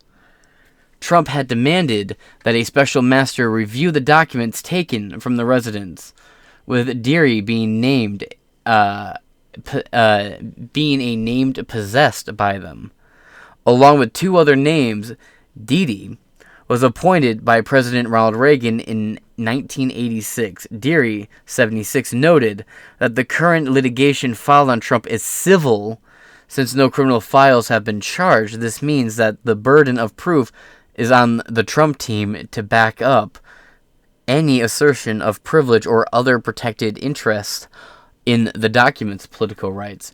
Deary was asked by the Trump team to set in motion the process of getting security clearance so the allegedly classified documents could be reviewed. This, however, was halted after prosecutor Julie Eldenston said the records had not been declassified for review due to their sensitive nature. Interesting. And now, we're going to move on. This is a very interesting case, and both sides of it are very unfolding right now. Trump did get that special master, and things kind of fell quiet after that. We're waiting to hear more about that. Case has unfolded. Any major development in that, I'll report on it. And right now, the Biden story is unfolding right now in real time, too. And I'm just curious to see what comes of this, especially now with a very worked up, angry, and buzzing hornet's nest that is the House of Representatives right now. I kind of like to see the revenge in their eyes when they go into those sessions. And I'm curious to see what comes of this. Very little, I imagine, will come of it. I imagine very little will come of both of these investigations into both of the classified documents. So out of 1,000, only 100 of the Trump documents... So Trump had 11,000 documents taken from him. And of that 11,000, 100 documents are under question and scrutiny right now. And Joe Biden has documents he took when he was vice president at 2 locations, one of them being Penn State. Penn State being a college he's an alumni at, as well as his kids and grandkids. He has a granddaughter currently going to Penn State. And Penn State is also deeply, deeply tied and connected to the CCP, more specifically larger grants. It receives some of the most funding of any of these Ivy League schools from the CCP. So that makes me question, we now know that these documents were sensitive, and what we know is they tie to things like Ukraine, Iran, and, these countries of special interest to America right now. It's an interesting development. But this is a developing story. That being said, this has been Inside Four Walls. I've been James Madison, and I shall catch you guys later. Deuce.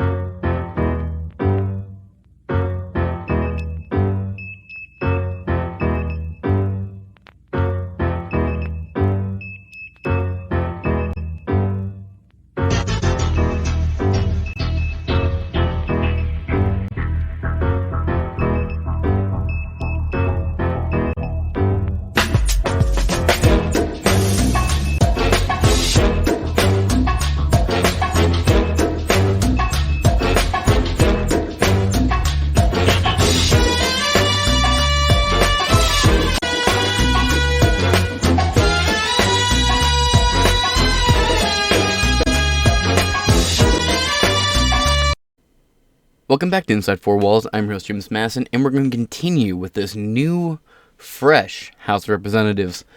McCarthy vows to boot Ilhan Omar, Adam Schiff, and Eric Swalwell from committees. Now, Adam Schiff and Eric Swalwell are on intelligence committees. Both of these men are very serious threats to national security, and I'll get into why later with separate articles, not directly related to this, but addressing the concerns around these two people. A little bit of bang bang with fang fang goes a long way, but Mr. McCarthy, that's Speaker McCarthy to you, bitch. Ugh, I don't like saying it, trust me, but the jokes are fun. Let me adjust my microphone here. Is everything coming through? Okay, sorry about that. Speaker McCarthy has vowed to remove Representatives Ilhan Omar of Minnesota from the House Foreign Affairs Committee in one of his first major moves as Speaker. Pardon me. He also said he wanted to kick Representatives Adam Schiff and Eric Swalwell, both of California, from the House Intelligence Committees. We're going to move over here to the post-millennial. McCarthy to oust Ilhan Omar, Adam Schiff, Eric Swalwell from House of Representative or House Committee assignments. My apologies. Quote, "It's not like it's anything new. Remember, this is what Nancy Pelosi. This is the type of Congress she wanted to have. This is what Nancy Pelosi." That's weird. So it's not just me being retarded. It's actually written that way. It's not like it's anything new. Remember, this is what Nancy Pelosi. This is the type of Congress she wanted to have, McCarthy said. It's just worded weird. A from Roberto Wakerell Cruz yet again. My man. Let's continue. Kevin McCarthy will follow through on Republican threats to boot Democrat Representatives Eric Swalwell, Democrat from California, Adam Schiff, a Democrat from California as well, from the Intelligence Committee, and stop Ilhan Omar, Democrat from Minnesota, from serving on the Foreign Affairs Committee, the Daily Mail reports. Well, luckily for Ilhan Omar, her husband, same difference, will be there to hold her and get her through this hard time. Former Democrat House Speaker Nancy Pelosi stripped GOP Congresswoman Marjorie Taylor Greene, a Republican from Georgia, and Paul Gosar, a Republican from Arizona, making Mineral Mondays great again, by the way, from being on their committee assignments, with Republicans having warned Democrats that their decision by Pelosi would lead to setting a precedent of... Let me zoom in a little bit more on this. It's just ridiculous. There we go. Warned Democrats that the decision by Pelosi would lead to setting a precedent of dictating who serves on what committees. Typically, Democrat minority leaders Hakeem Jeffries would give names to the committees for whom was to serve, and McCarthy would approve them. Now we have a little video here from Fox News. I just want to ask you really quickly about the news that just broke that Joe Biden, who's trying to put Donald Trump in jail for having classified documents at his home, also had classified documents at his office at the University of Pennsylvania. What do you make of this? Well, this is a huge story. It's very serious. As a matter of fact, Joe Biden conceivably stole those documents. What people need to understand is the President of the United States is the only one that can declassify documents, not the Vice President. For Joe Biden to steal documents and have possession of them, this is a serious investigation, and the communists at NARA can't hide it anymore. And Merrick Garland and the Department of Justice, they have to be held accountable if they don't treat Joe Biden exactly the same way they're treating President Trump. It's ridiculous and it's shameful. Merrick Garland is shameful. The fact he's the Attorney General is shameful, I would say. He should be impeached. Yes. At least. Congresswoman Marjorie Taylor Greene of Georgia, thank you very much for coming on today. Thank you, and go Dogs. All right, let's move on. McCarthy told Punchbowl News, quote, It's not like it's anything new. Remember, this is what Nancy Pelosi, this is the type of Congress she wanted to have. Swalwell can get a security clearance in the private sector. I'm not giving him one. I'm not giving him a government security clearance. He continued, Schiff has lied too many times to the American public. He should not be on Intel. I have a different reason for why he should be on Intel. After 15 rounds of voting on whether McCarthy would become Speaker, the next big task will be the committee assignments, as Democrats still intend to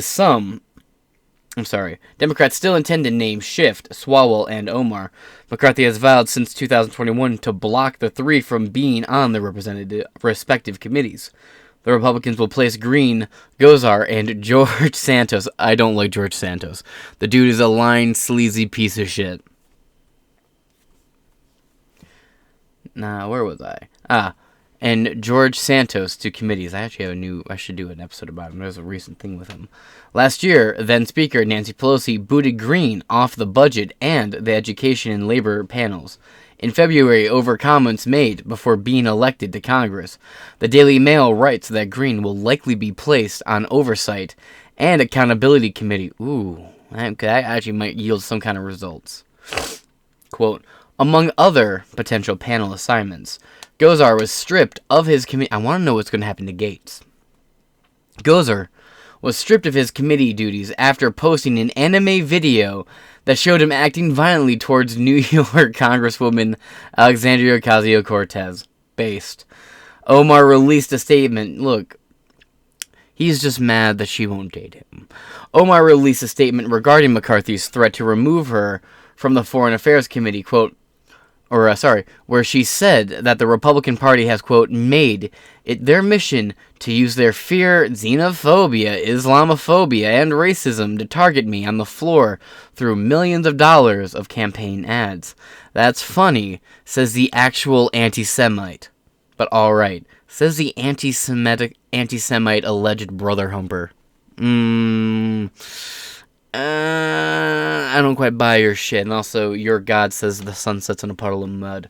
That's almost as dumb as the shit the Mormons believe.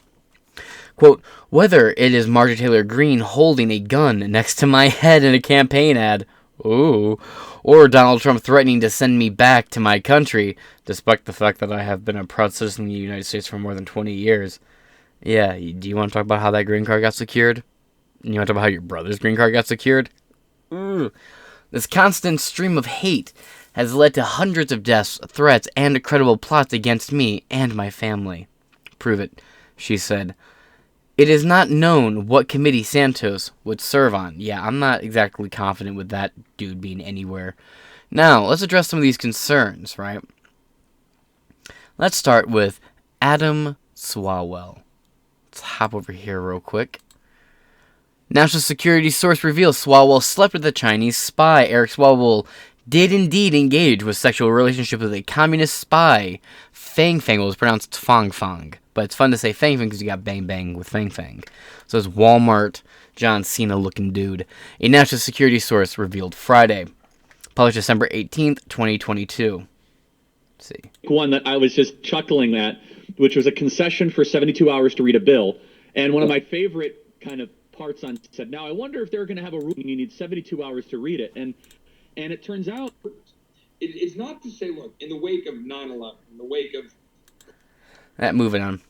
Rep Swalwell did indeed engage in sexual relationships with a communist spy named Fang Fang, a national security source revealed Friday. A source on Capitol Hill confirmed to FDR-LST, that's somebody's username on Twitter, today, that Rep. Eric Swalwell had a sexual relationship with a communist Chinese spy named Fang Fang. The FBI finally briefed the congressional leaders today on the details of Fang Fang's international's interactions with lawmakers on behalf of the communist China. Sean Davis, at Sean Davis, December 18th, 2022. The Federal Bureau of Investigation finally briefed congressional leaders Friday on the details of Fang Fang's interactions with lawmakers. A source on Capitol Hill confirmed to the Federalist. A national security source told One American News Network, OAN, that Swalwell was briefed by the FBI, affirming that he slept with a Chinese agent who was reportedly under surveillance by the federal agency. Mind you, Eric Swalwell is on these intelligence committees. From Jack Posobiec, breaking national security source tells OANN that Swalwell was briefed by FBI that he was sleeping with a Chinese agent. FBI had her under surveillance. While speaking to the press after the meeting, House Minority Leader Kevin McCarthy, at a different time, a Republican from California, declared that the discovery made it clear that Swalwell should not be on the House Intelligence Committee. Breitbart reported, quote, I don't talk about what goes on inside there, but it only raised more questions. The one thing that was fundamentally answered, he should not be on Intel, McCarthy said, adding, quote, the one thing I know for sure, I had questions about whether he should. That's the one question that was answered. He shouldn't be on Intel. Though, campaign fundraising, extensive networking, and personal charisma, Fang reportedly infiltrated the political circles of politicians across the United States, most notably in the Bay Area of California, where people are the most retarded. According to the bombshell revelations published by Axios, Fang planted an intern in Swalwell's congressional office and even participated in his 2014 re-election campaign as a well-connected political operative. She ushered high-profile representatives and donors to political events. Swalwell was eventually alerted to Fang's suspicious behavior in 2015, at which point his office maintains he had cut off ties with the woman. Alright, so you cut off ties. Let's follow up with that lead. We go here to the New York Post. We have a video to start us off with. Is it time to to boot him off that committee. And again, consider a law that says if you've profited off of or been manipulated by the Chinese government, how can you ever work in elected office again or for the government? Joining me now is House Minority Leader Kevin McCarthy. Congressman, people might not think committee positions are very important. It might seem like a very micro issue. But how important is this story vis-a-vis our relationship with China and what they're trying to do here? This is only the tip of the iceberg. Because remember what we're hearing. These are Chinese spies that go down to the level of a mayor. They court and help a city council member become a congressman. This congressman now gets on the Intel Committee. They are only selected from the Intel Committee by the leaders of their party, meaning Nancy Pelosi. Nancy Pelosi is one of the Gang of Eight, along with myself. Did Nancy Pelosi know this had transpired when she put him on the committee? We have our Senator Dianne Feinstein. For 2 decades, the personal assistant that hear all the private phone calls in the car and others, a Chinese spy. Why did the Democrats pull out of the bipartisan China task force I had set up? Why did Speaker Pelosi pull out of that? Why have they denied certain bills that would hold China accountable that have passed the Senate not come to the floor? Why do they focus on Silicon Valley members of Congress? Why is he still on the Intel Committee, let known why is he still a member of Congress? Did Adam Schiff know, as chairman of that committee, that he had this problem? Remember what the Intel Committee gets: information that no other members are able to see. And remember what this member did. He was so preoccupied going after this president, he was not protecting our country from bad actors. When he questioned Comey, he literally set up the questionnaire of what happened to him. Oh, real quick, has nothing to do with it, but this is a fucking crazy video. You guys seen this shit? This OnlyFans model goes fucking ballistic and attacks her boyfriend. Wild, man. Look, I'm gonna teach you a valuable rule, right? Nigalations 1304, chapter 6, right? The book of the great street prophets. If the bitch has an OnlyFans, fucking and leaving, best be your only plans. Amen, breast be, XXS Sensacion on Ja, let's go. Just look at this bitch. She's already dressed kind of hussy. She starts losing her shit. Homie was like, hey, damn, bitch, you need to chill. Look, brother didn't know what he was getting into, bro. He didn't know, he doesn't know about that white girl rage. He just saw some white, skinny bitch with daddy issues and thought, oh, I'm gonna smash. Hey. And then he got his dick all dipped in crazy. Bro, that's what you get. Look at that. Bam. Got you by the man buns, bro. Got you by them weird little fucking rat antennas. You got this bitch in a headlock, just chilling. Bam. It's good shit. It's entertaining.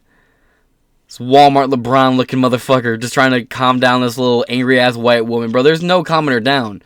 Up until that door is fucking open, you better either fucking keep your distance or knock this bitch out. There is no safety. She just spat on him. Ooh, it's good shit, man. Maybe I'll do an episode on this. It's a good culture war episode, I guess. There's a larger story to this. Like there's a whole investigation and everything. Like, homie's being painted as the bad guy. Whatever. Society's gonna cater to the fucking softer, weaker gender, I guess. Because, oh, you're a man. You're supposed to just take that shit. Fuck you. Anyway, the father and brother of Rep. Eric Swalwell unfriended the suspected Chinese spy who got close to the California Democrat and other elected officials in a bid to infiltrate the U.S. political system. Eric Swalwell, the congressman's father, and Joshua, his brother, had remained friends on Facebook with Christine Fong, also known as Fang, as late as Wednesday, even after the lawmaker said he cut off all ties with the suspected Chinese spy after being befriended by the FBI, Fox News reported. She left the country in 2015 amid the FBI investigation into her activities, but in 2016, she liked a video posted by Joshua on his Facebook page with his brother. Posing as a college student, Fang arrived in the country in 2011 and met with Swalwell. He was a councilman in Dublin, California. Swalwell was the highest profile politician involved with Fang, who allegedly bedded 2 Midwestern mayors in her attempts to cozy up to the elected officials and glean information about the political system. The congressman who sits on the House Intelligence Committee has refused to address whether he had sex with Fang. Oh, you know he had that bang, bang with Fang, bro. Rep. Eric Swalwell long ago provided information about this person whom he met more than 8 years ago and whom he hadn't seen in nearly 6 years. That's all allegedly, to the FBI. Swalwell's office told Axios, which first reported the story, quote, to protect information that might be classified. He will not participate in your story. Well, maybe that information is in Joe Biden's office somewhere. Now that we've addressed why Eric Swalwell is untrustworthy and should not be on any fucking committees or panels, let's move on to Adam Schiff, shall we? Because he talked about Adam Schiff lying to the American people as a reason to boot him off the committee. Now, pardon me real quick. And now, yeah, Adam Schiff lied through his teeth to the American people all the way through the Trump-Russia investigation and a sham impeachment and trial that wasted $40 billion of the U.S. taxpayers' dollars. Let's hop over here. This also crosses over to the Twitter files. Yay, the Twitter files. Over here at the New York Post for an article that just came out January 3rd, Dem Rep. Adam Schiff wanted journalist Paul Sperry's account suspended over reporting on Trump whistleblower. Twitter files revealed from January 3rd, 2023 by Bruce Golding. That is insane. This man is on the Intel Committee. You trust him. You want to trust him with sensitive, delicate government information, right? And documents. Yet this man is, as a government employee, suppressing the First Amendment rights of free speech of another American, especially considering he's a politician going after a citizen. The very person that he, as a sworn-in official, is supposed to protect the constitutional amendment rights of through and through. He is oppressing them with his power. That, my friends, is what we call treason. And there's a punishment for that. U.S. Rep. Adam Schiff tried to get a journalist suspended from Twitter and to have, quote, any and all content related to House Intelligence Committee staffers removed from the site. According to the latest document dump authorized by new owner Elon Musk in the Tuesday's installment of the ongoing Twitter files, independent journalist Matt Taibbi posted a November 2nd, 2022 email regarding a request from the California Democrat office to suppress free speech on social media platform. Taibbi called it an example of, quote, the astonishing variety of requests from officials asking for individuals they didn't like to be banned. The journalist in question was Paul Sperry, a Post columnist who in January 2022 wrote an article for Real Clear Investigations, for the Real Clear Politics parents, whatever, about the purported whistleblower behind former President Donald Trump's first impeachment, for which Schiff served as the House manager, and clowned his whole way through. I have a coworker who looks just like this fucking guy. In the article, Sperry said then CIA analyst Eric Carmilla was overheard talking in the White House with Sean Misko, a holdover staffer from former President Barack Obama's administration. A former official who reportedly heard a conversation told Sperry, quote, just days after Trump was sworn in, they were already trying to get rid of him. We have some of the leaked messages. For message date Thursday, November 12, 2022 at 5:45 p.m. Subject forward to tweets. Hi, Redacted.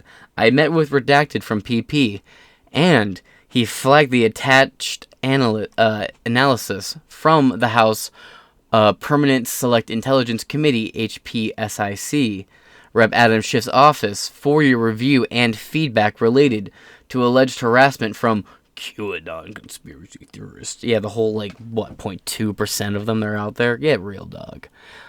Against staffer We also know now through a lot of these leaks that they use QAnon to refer to anybody who questioned lockdowns, the pandemic, and any various narratives. Not just the core retarded cult / conspiracy circle jerk we know as what actually is QAnon. If you check the draft, 2 more weeks. And let's not act like there is not the fucking blue anon equivalent. Oh, 2 more weeks, man. Trump's gonna go to prison for being a Russian asset, man. 2 more weeks. Trump's gonna go down for those top secret documents, man. 2 more weeks. Trump's gonna go. Trump. 2 more weeks. 2 more weeks. 2 more weeks. There's just 2 groups of people on opposite sides of the spectrum who let this orange dude live completely rent-free in their fucking head. At least I make a penance off of talking about it, so, I make a little bit of money off of being in my fucking head. Y'all just bitch and moan. Let's move on. Again, staffer redacted. Would like you to get your thoughts on our ability, if any, to support any of this request. Of note, blank from SP has reviewed the request and consulted with blank from Psy. Below is her feedback on the request. Remove any and all content about Mr. Misko and other committee staff from its service. To include quotes, I would totally say if you see these people on Twitter, Maxine water them. If you know what I mean, know what I mean. If you don't know what I mean, I'm just saying. She's a well-respected black woman of color, Democrat, BIPOC. Nancy Pelosi on dark mode. There should be a t-shirt. How's that not a t-shirt? You just have like the dark mode on and off, and one side's just Nancy Pelosi, the other side's just Maxine Waters. They look identical. One's just got one's just got lips bigger than the other one's tits. That's the real only difference here. Anyway, to include quotes, retweets, and reactions to that content. And here's a response from the staffer whose vagina hurts. No, this isn't feasible. We don't do this. Suspend the many accounts, including at Greg Rubini and Paul Spurry, which have repeatedly promoted false QAnon conspiracy theories. I can guarantee you Paul Spurry has not. And harassed blank. We'll review these accounts again, but I believe blank mentioned only one account qualified for suspension. Suppress any. They even say it. Suppress any and all search results about blank and other committee staff. No, we don't do this. If it is related to QAnon, it should already be de-amplified. Stop the spread of future misinformation on Twitter about redacted and other committee staff who are not public figures. If you're working in the government, you're a public figure, dude. Fuck you. And who were not central actors in impeachment inquiry or the 2020 presidential election. No, we don't have the general misinformation policy label and reduce the visibility of any content about redacted that Twitter does not remove for the reasons cited above. No, we don't do this. Yes, you do. Come on now. Misko later left the White House and joined the Intelligence Committee, which Schiff chaired, Sperry reported. The email posted by Taibbi shows that Schiff's office asked Twitter to take 5 specific steps that an unidentified company employee said were, quote, related to alleged harassment from QAnon conspiracy theories. Ooh. We'll send the shaman after you. They included, quote, remove any and all content about Misko and other committee staff from its service to include quotes, retweets, and reactions to that content. In response, another unidentified Twitter employee wrote, quote, no, this isn't feasible. We don't do that. Schiff's office also asked for suspension of, quote, the many accounts including at Greg Rubini and Paul Spurry, which have reportedly or repeatedly promoted false QAnon conspiracies and harassment. Harassed someone whose name is blacked out. The Twitter employee responded to that by writing, quote, we'll review these accounts again, but I believe name blacked out mentioned is the only one actually qualified for suspension. In an email today, Sperry told the Post, quote, I have never promoted any QAnon conspiracy theories, ever. Not on Twitter, not anywhere. Yeah, that shit should be kicked out the door and mocked. quote, Schiff was just angry. I outed his impeachment whistleblower and tried to get me banned. He said, I, quote, challenged Schiff to produce evidence to back up this defamatory remark to Twitter. Sperry also said, quote, this is a... I had to look that up. Never heard that word before. Quote, this is a scurrilous smear, but par for the course from the unscrupulous Chairman Schiff. Scrupulous. Interesting word. In August, Spurrier told conservative commentator Glenn Beck that he was permanently suspended from Twitter in the wake of the FBI's search of Trump's Mar-a-Lago club in Palm Beach, Florida. Quote, they kicked me off the day after Trump's home was raided, and I was in the middle of tweeting more about the raid, and I got a message popping up saying I was permanently suspended. No reasons were given, he said at the time. On Tuesday, Spurrier suggested that Schiff may have been behind that move, saying, quote, looks like Schiff's office intentionally got friction from Twitter gatekeepers. Still, I was banned just a few months after this request. Quote, were there subsequent demands from Schiff may explain why Twitter never gave me the reason for banning me. He added, I can relate to that. Schiff's chief of staff, Patrick Boland, didn't immediately return requests for comments after buying Twitter for $44 billion in October. Musk hired a team of independent journalists to review internal company records and report on its prior, quote, free speech suspension. Quote, the public deserves to know what really happened, the billionaire Tesla founder said in November. The first installment detailed Twitter's crackdown on the Post's October 14th, 2020 scoop about Hunter Biden's now infamous laptop, which is confirmed 1,000% to be true, including how the decision was, quote, just freelanced without the involvement of the founder, Jack Dorsey, then the company's CEO. Or the company, you should say the company's then CEO, but okay. During testimony before the House committee in March of 2021, Dorsey said that barring users from sharing the story was a total mistake. Other Twitter files documents show that how the FBI repeatedly threatened the company as its subsidiary, including through extensive correspondence with Yul Roth, then he's now currently under new investigation, then Twitter's head of trust and safety, and by flagging accounts that may potentially constitute violations of Twitter's terms of service, in quotes. In a statement last month, FBI downplayed the communications as, quote, nothing more than examples of our traditional, long-standing and ongoing federal government and private sector engagements, you mean coercion, which involved numerous companies over multiple sectors and industries. So that's the good argument against Adam Schiff. Now, Ilhan Omar.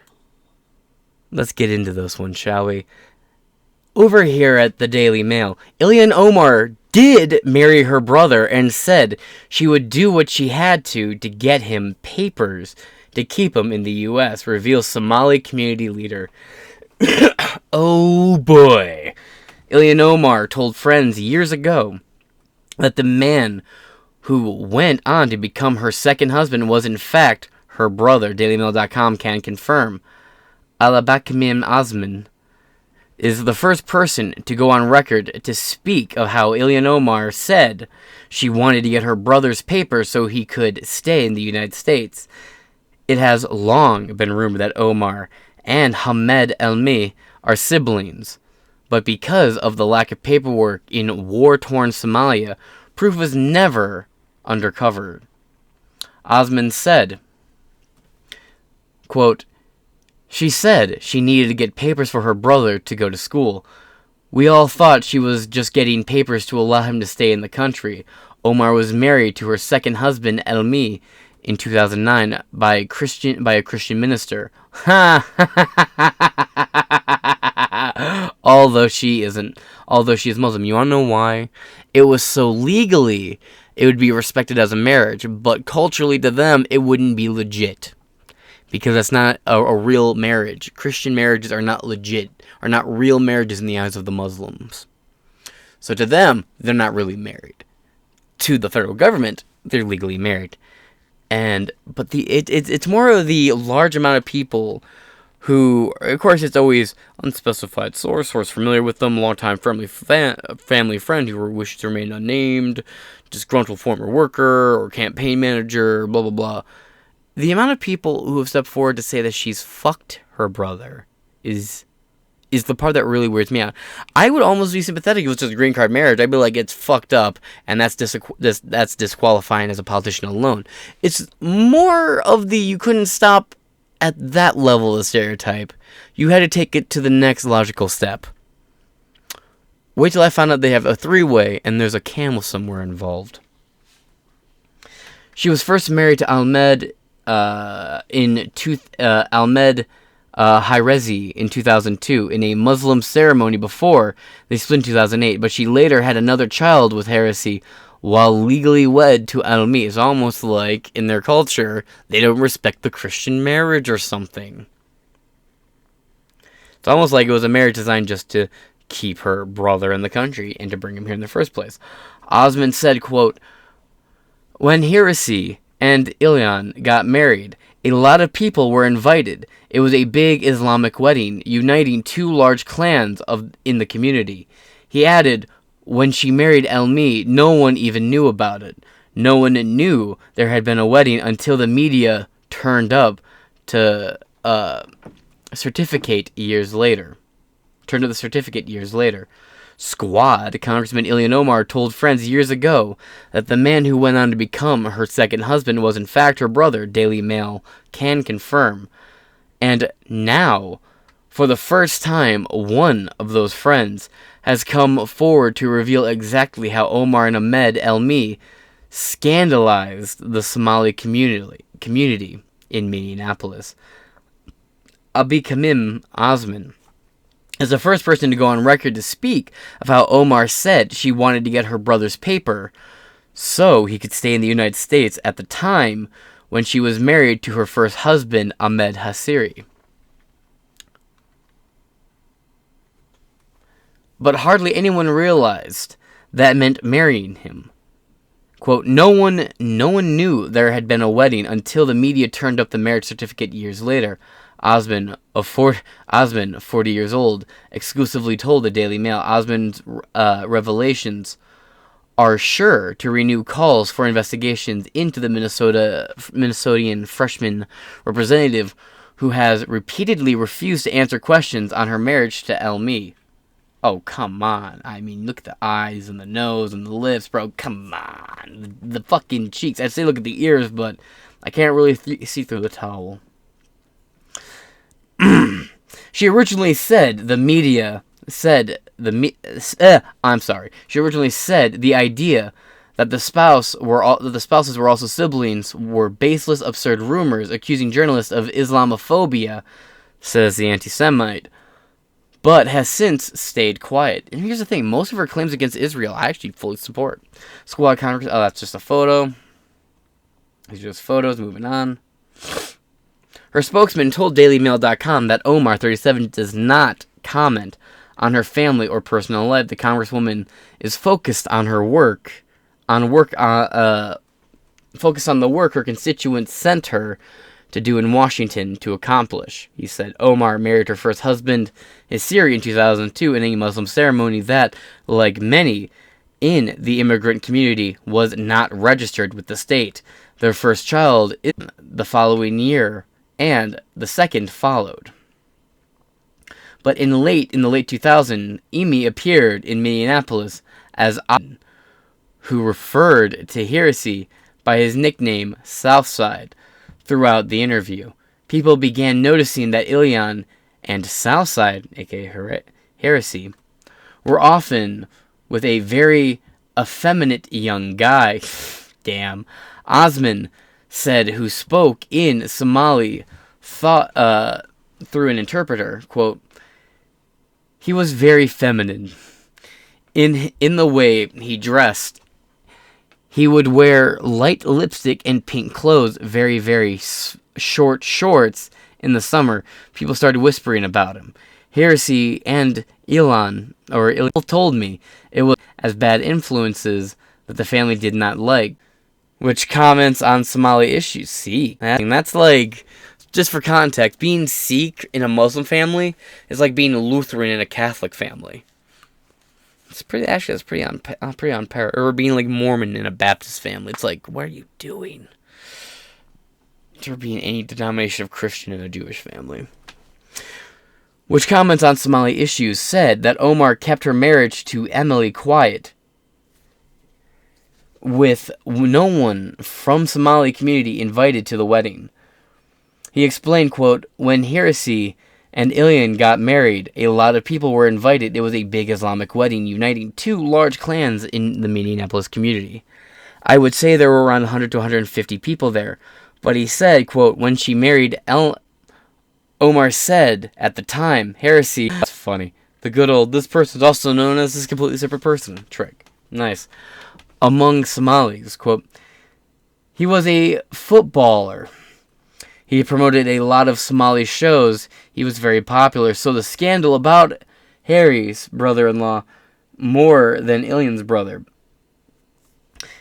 It has long been rumored that Omar and Elmi are brothers and sisters.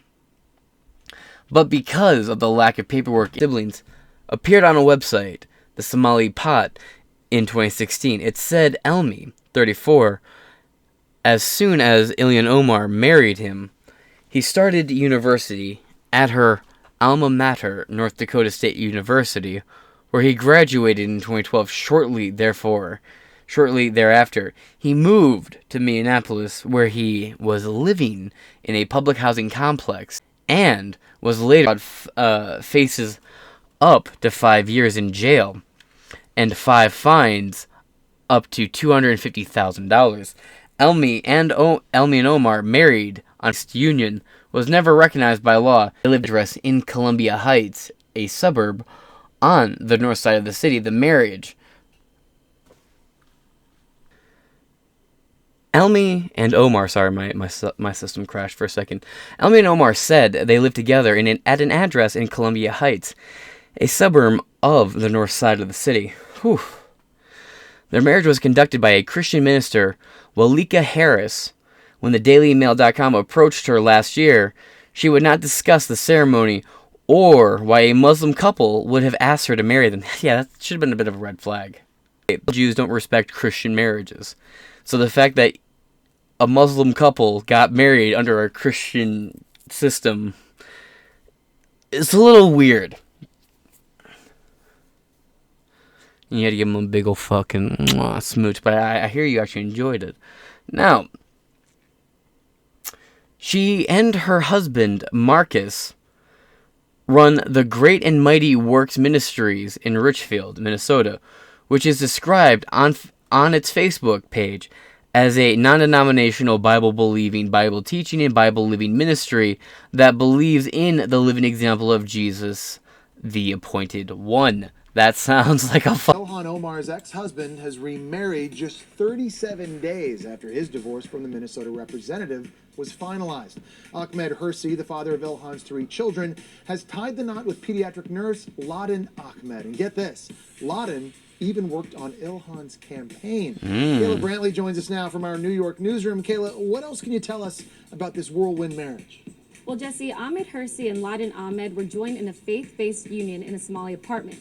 But get this, neither of them were present at the ceremony.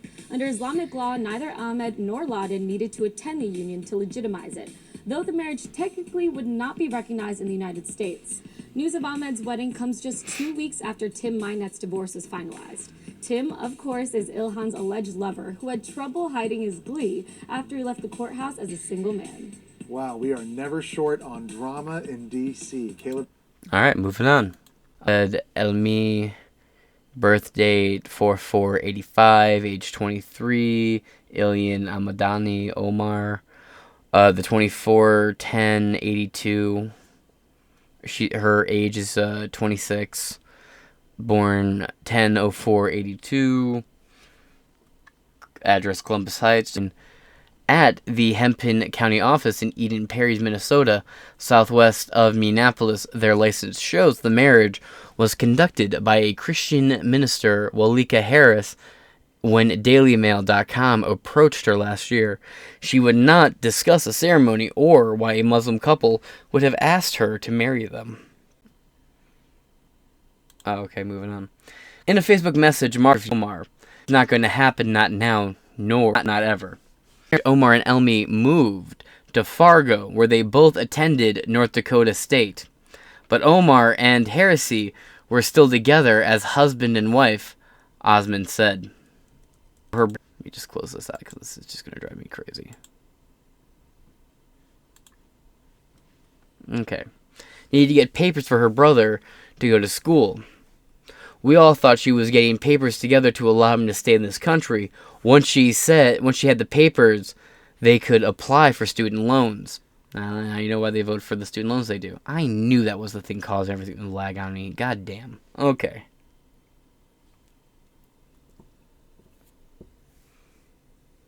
Let's see. They both moved to North Dakota to go to school, but she still married to Heresy in the Somalia way. The only marriage that mattered was the one in the mosque. That's what I've been saying. Ilian came back to Minneapolis, all the time to see her family. But her brother didn't come with her. Osmond believes Elmi and Omar sought out someone outside of the Somali community to conduct the ceremony because an imam would have known they were related. Okay. I assume that's like their version of a priest, an imam. And would have refused to marry them. Osmond, who is confined to a wheelchair after contracting polio before he moved to the United States, that sucks, in 2004, said he got to know Heresy well in his first few years in Minneapolis. They are the same age, both having been born in January 1980. They originally met when Heresy was working in a barbershop and when they both regularly ate at the now defunct Indian Ocean restaurant. When Heresy opened his own business, Urban Hookah, which is also now closed, Osmond occasionally helped him out at the till. This is gay pride, Jimi Hendrix look. Just pictures. Omar and Elmi eventually divorced in 2017, and she remarried Heresy, with whom she had a third child. Oh, wow, you mean they were married for the exact amount of time required to become a legalized citizen here through green card? Weird. Oh, interesting how that works out. Osmond scoffs at the idea that this was a real marriage. They never parted, he said. But last year, she moved out of the family home and into a luxury penthouse apartment with a trendy mill district of Minneapolis. Oh, I wonder where all that money came from. FTX and Sam Bankman-Fried and Ukraine money laundering. That's where all the money came from. But last year she moved, I read that part, DailyMail.com then revealed that Omar was having an affair with her chief fundraiser, Tim Minette, a married father of one whose company received more than $500,000 from a campaign last year. Heresy and Osmond divorced in November. He married a pediatric nurse, Ladan Ahmed, 37 days later. Minette and his wife, Beth Jordan, divorced in December. During the hearing in a Washington, D.C. courtroom, Jordan attempted to read out a statement about her husband's affair with the congresswoman, but was cut short by the judge. Omar is running a second term in Congress, where she has aligned herself with fellow leftist first-term Congresswoman Alexandria Ocasio-Cortez, or Alexandria Occasional-Cortex, of New York, and Rashida Tlaib of Dearborn, Michigan. and Ayanna Pressley of Massachusetts in the so-called Squad, or Nancy Pelosi's bitches. She faces 3 opponents in the Democratic primaries to be held in August. She's still in there. She won re-election. It's said and done, but now she's off her committees. And now that we've come to the end of this article, it probably starts to make a little bit of sense as to why people demanded that these 3 scummy, bottom-feeding pieces of shit be removed from their committees. I didn't think it would actually happen, and now the fact that it is happening blows my goddamn mind. So that being said, this concludes the latest episode of Inside Four Walls. I've been your host, James Madison, and I shall catch you guys later. Deuce.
Welcome back to Inside Four Walls. I'm your host, James Madison. It is currently Thursday, 5:05 a.m., January 12th, 2023.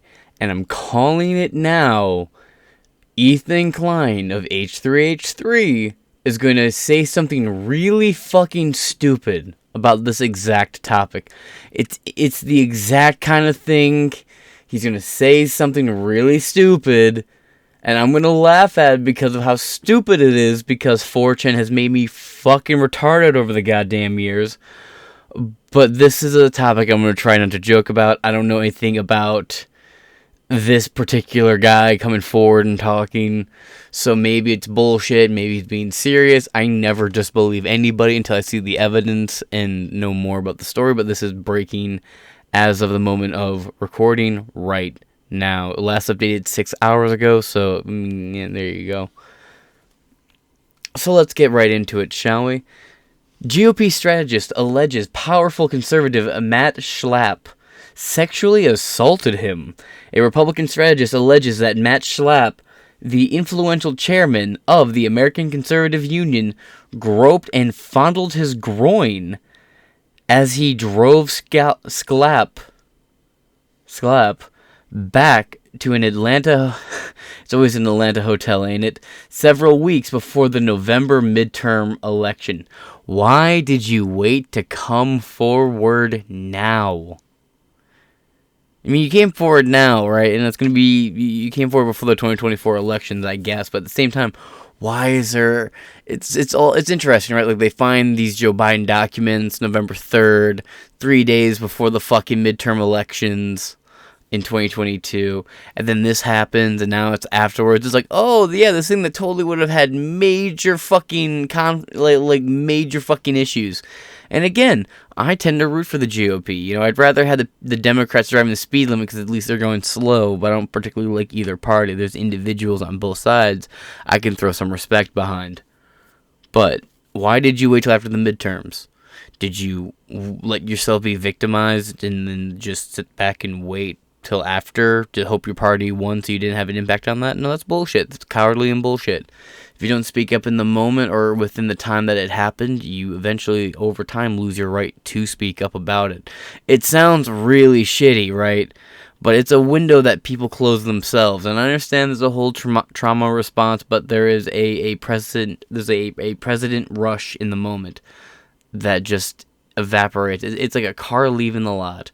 God, this is going to bite me in the ass down the road, but let's continue. A Republican strategist alleged Matt Schlapp, the influential chairman. Already read that, so we're going to scroll down here. Go to the right. You have unionleader.com. The guy that leads the GOP union. I wonder how that's going to turn out. 16 hours to go, high factuality. Hop over here. KFI, high factuality. Go over here to the left. 6 hours ago, CNN, high factuality. So, bam. CNN, high factuality. I don't think anybody fucking buys that, so I'm just going to write that off. Feel free to protest in the comments below. I'm going to go with the center biased here. And then I figured it'd be fun. Okay, I want to make sure I pull the right one. To maybe see what the Union article said afterwards. So, I'm not familiar with this outlet. All I know is it has a high factuality article. Wrote this article 7 hours ago. It's a media conglomerate, news press, and Gazette company are the owner, or what's labeled as the owners. So we'll go from there. It seems to be an ABC News 13 affiliate with a center bias, KIFI. Oops. Did not mean to open that. Alright, let's continue. GOP strategist alleges powerful conservative Matt Schlapp sexually assaulted him by Jamie Gangle, Gregory Craig, and Elizabeth Stewart of CNN. Alright, so we'll be reading the CNN article. We just won't be giving CNN the clicks. I'm fine with that. A Republican strategist alleges that Matt Schlapp, the influential chairman of the American Conservative Union, groped and fondled his groin as he drove Schlapp back to an Atlanta hotel several weeks before the November midterm election. The strategist, a male in his late 30s, who was working for the Georgia GOP and Herschel Walker's Senate campaign, oh boy, told CNN that Schlapp made the unwanted sexual advances on the ride back from 2 arena bars on October 19th. Schlapp allegedly invited the strategist, who was assigned to drive Schlapp, to join him in his hotel room. The staffer declined the offer, and hours later reported the incident to senior campaign staff. Okay, so the victim reported it right after it happened, and the campaign staff is now the one holding the ball. So let's see where it goes from here. Schlapp, through his attorney, denies the claim.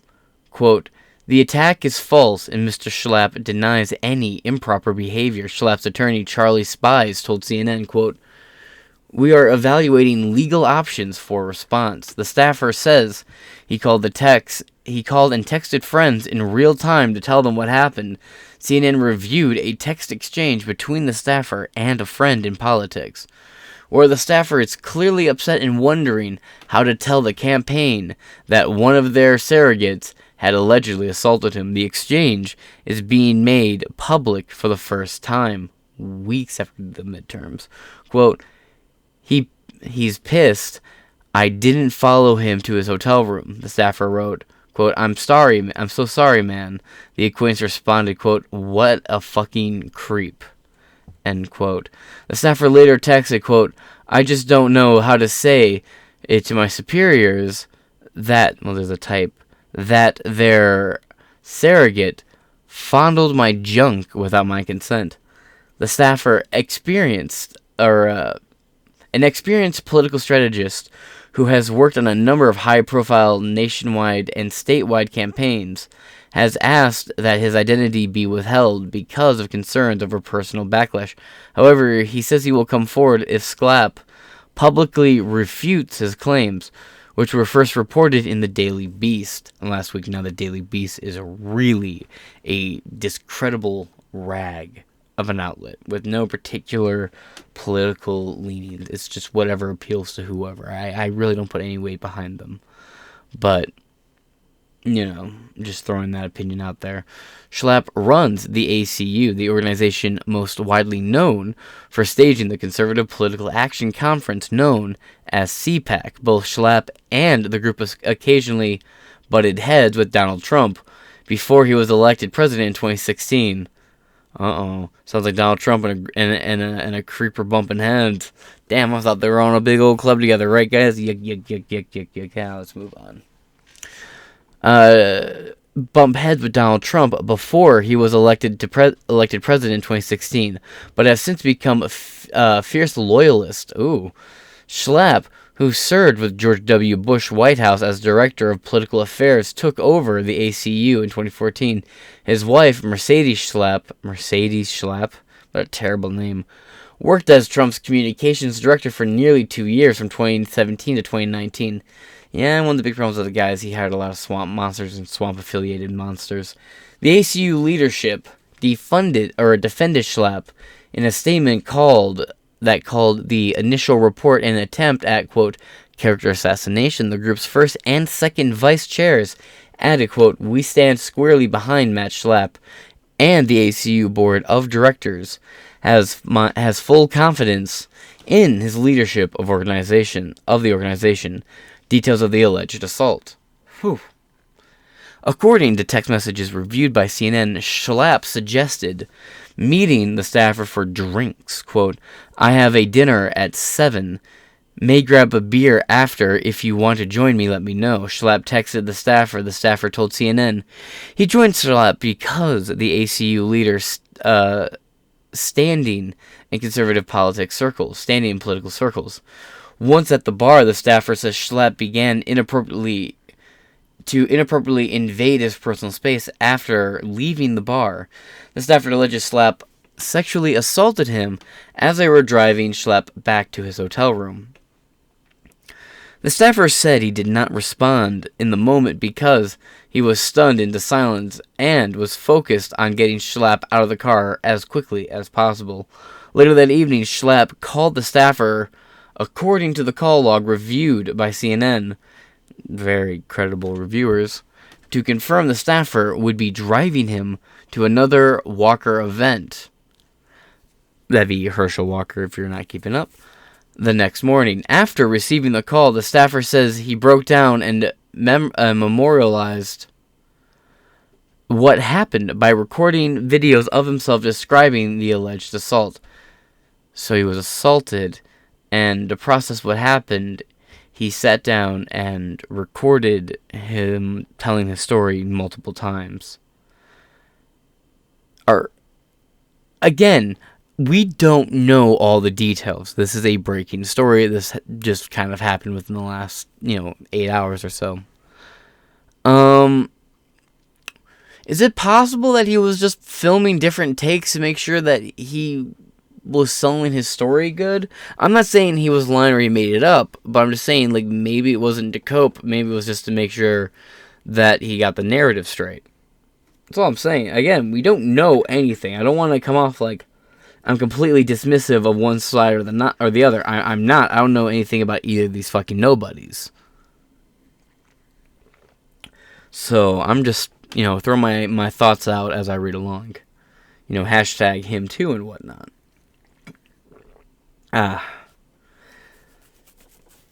Later that evening, Schlapp called a staffer, according to a log review by CNN. Video describing himself and the alleged assault. Quote, Matt Schlapp of CPAC grabbed my junk and pummeled it at length. He pummeled it? It's an interesting way to describe it. And I'm sitting there in the car saying, what the hell is going on? That this person with a wife and kids is literally doing this to me. from Manuel's Tavern to Hilton Garden Inn there at the Atlanta airport.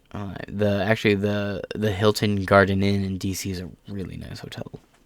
But anyway, the staffer says one of the self-recorded clips which CNN reviewed, quote, "He literally has his hands on me, and I feel so fucking dirty. So fucking dirty. So I don't know what to do in the morning." End quote. The next morning, the staffer told top Walker campaign officials about the alleged incident, and they immediately directed him not to drive Scalp and to pass on a number of a car service. Senior Walker campaign officials confirmed to CNN that they spoke with the staffer and immediately notified the campaign lawyers. One source told CNN that the staffer was offered options including legal counsel, contacting law enforcement, a therapist, or, if he wanted, to speak to reporters. The source added that he thought the staffer was angry and mortified by the situation. Oh, well, I mean, yeah. If you were sexually assaulted and, you went and you reported it, you would probably be a little jittery, a little wired, it'd be a bit personal, I'd imagine. And, of course, one side is saying, we offered him all these options. This other side hasn't quite said it yet. I'm sure they do later on in the article, but I don't know, this is interesting. The Herschel Walker campaign was kind of an interesting one to begin with. There's a lot of sketchy things that have come out about it since then, and a lot of it seems to be financial related, but I'm not well read into it. And then, saying from the beginning, that's a dead duck candidate. This guy has all the elegance of Forrest Gump. But let's continue. It would only be the smart thing, though, I would imagine, to be offer them all these things to begin with. It's probably just a smart thing. You don't want, the day of the internet to, look like you didn't make at least every effort to be transparent. Unaware that the alleged incident was being reported to the campaign, Schlapp texted the staffer again to inform him that he was in the lobby awaiting a ride. "Come on, bitch, come get daddy." I don't know, that's my best Bill Clinton. The staffer responded via text telling Scalp, quote, "I did want to say I was uncomfortable with what happened last night. The campaign does have a driver who is available to get you to Macomb and back to the airport." Schlapp texted back asking the staffer to call him, and then, according to the phone log reviewed by CNN, repeatedly tried calling the staffer, who did not answer. Several hours later, Schlapp reached out again by text, addressed the staffer by name, and asked, quote, "If you could see it in your heart to call me, at the end of the day, I would appreciate it. If not, I wish you luck on on the campaign and hope you keep up the good work." That's a real hat to Chris, if you ask me. The staffer says he is coming forward to discuss the alleged incident because he wants to prevent someone else from being victimized. The staffer is also motivated by what he described as CPAC's hypocrisy in hosting guests hostile to LGBTQ rights. Okay, well, again, the right is a weird collective of different ideas. Some more traditional, some less so, some more libertarian, and some less libertarian. So different speakers and LGBT people speaking at CPAC is actually a good thing. I mean, hell, they had Miss MAGA speak there, and Miss MAGA's, I'll just pull the picture. As you can see, Miss MAGA is a drag, trans, whatever. And they've spoken at CPAC at least once before, too. They've also had, people like Crowder speak up there before. These people, Crowder, is one of these, Matt Walsh type of people, and I am on the same front of, to be trans is definitely there's something mentally off with you.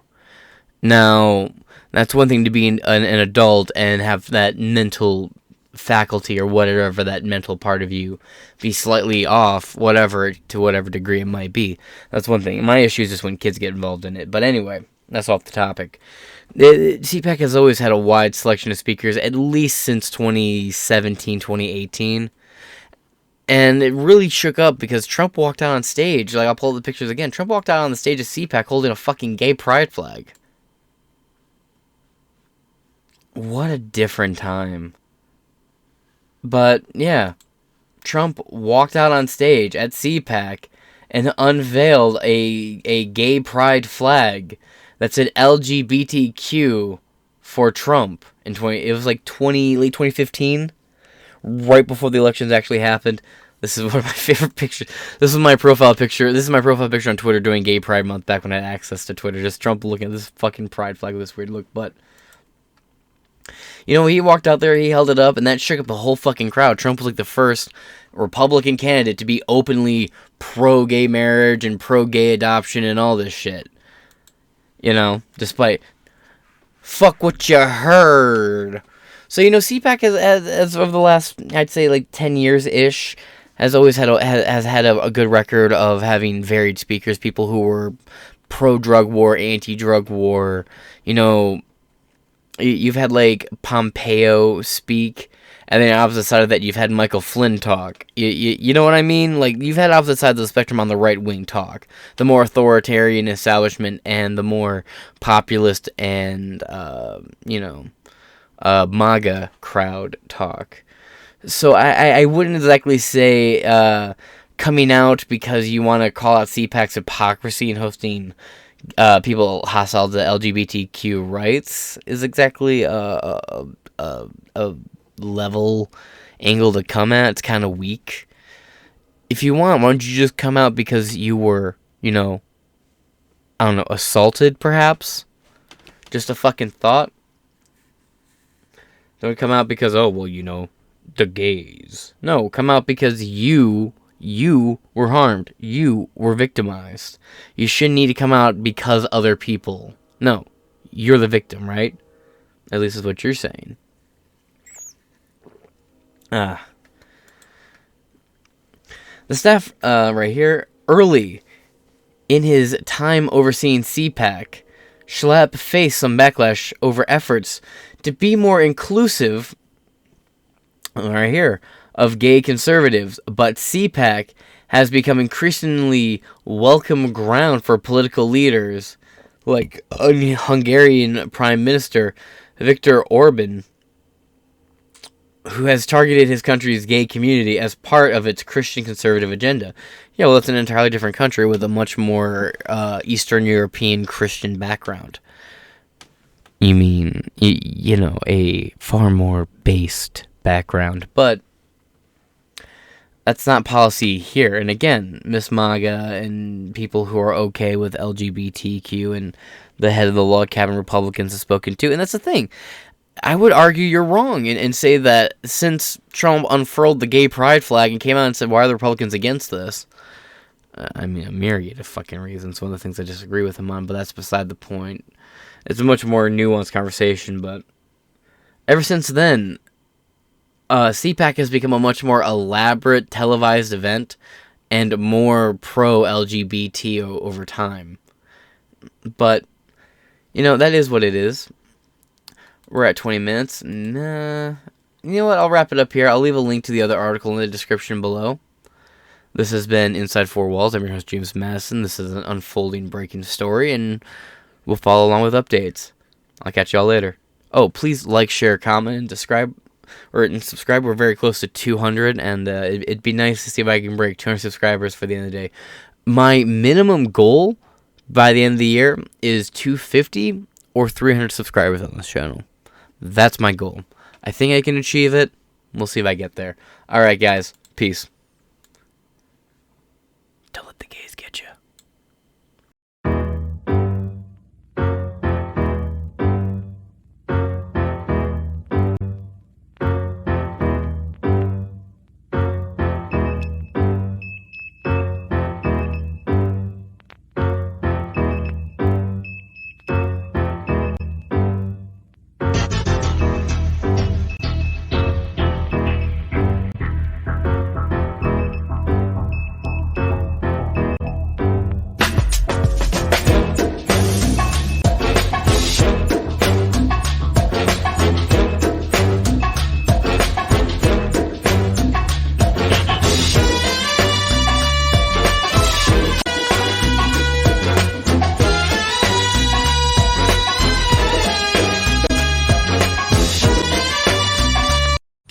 gassed up.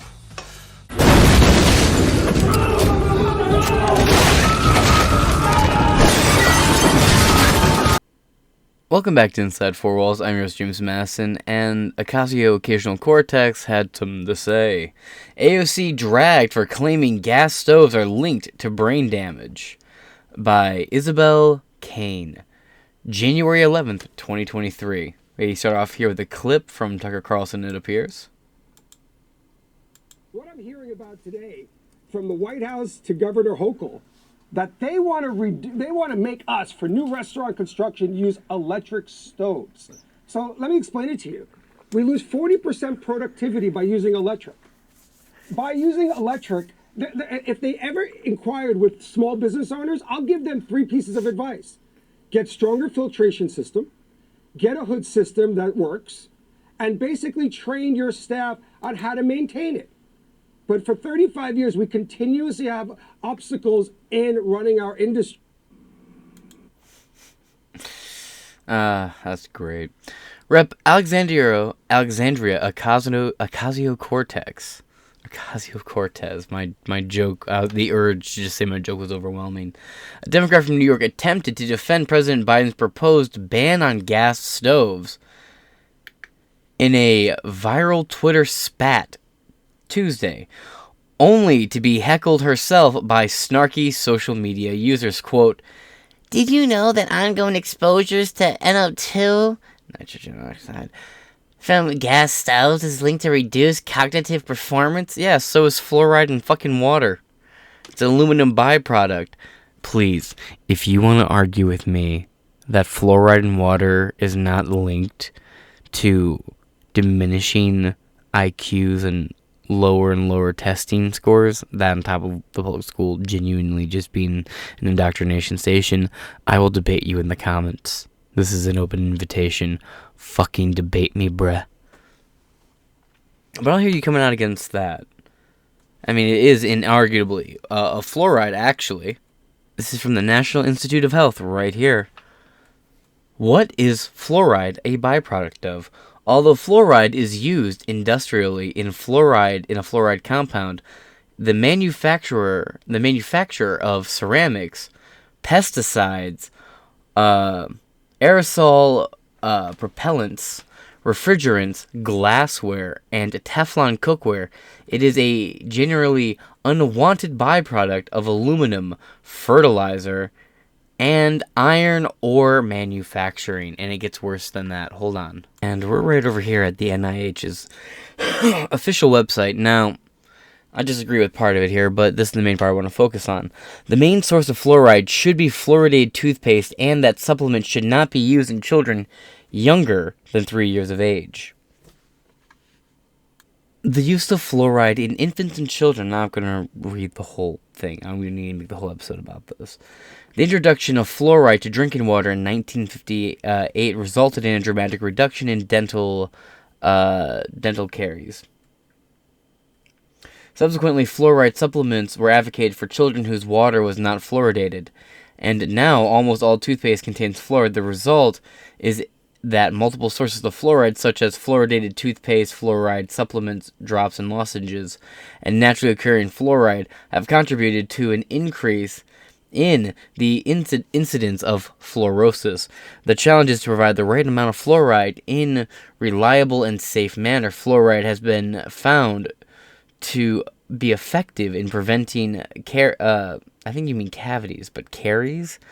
But there have been no controlled studies to evaluate the optimal use. The recommendations on fluoride use in 1995 statement by the Canadian Pediatric Association, CPS, differed subsequently from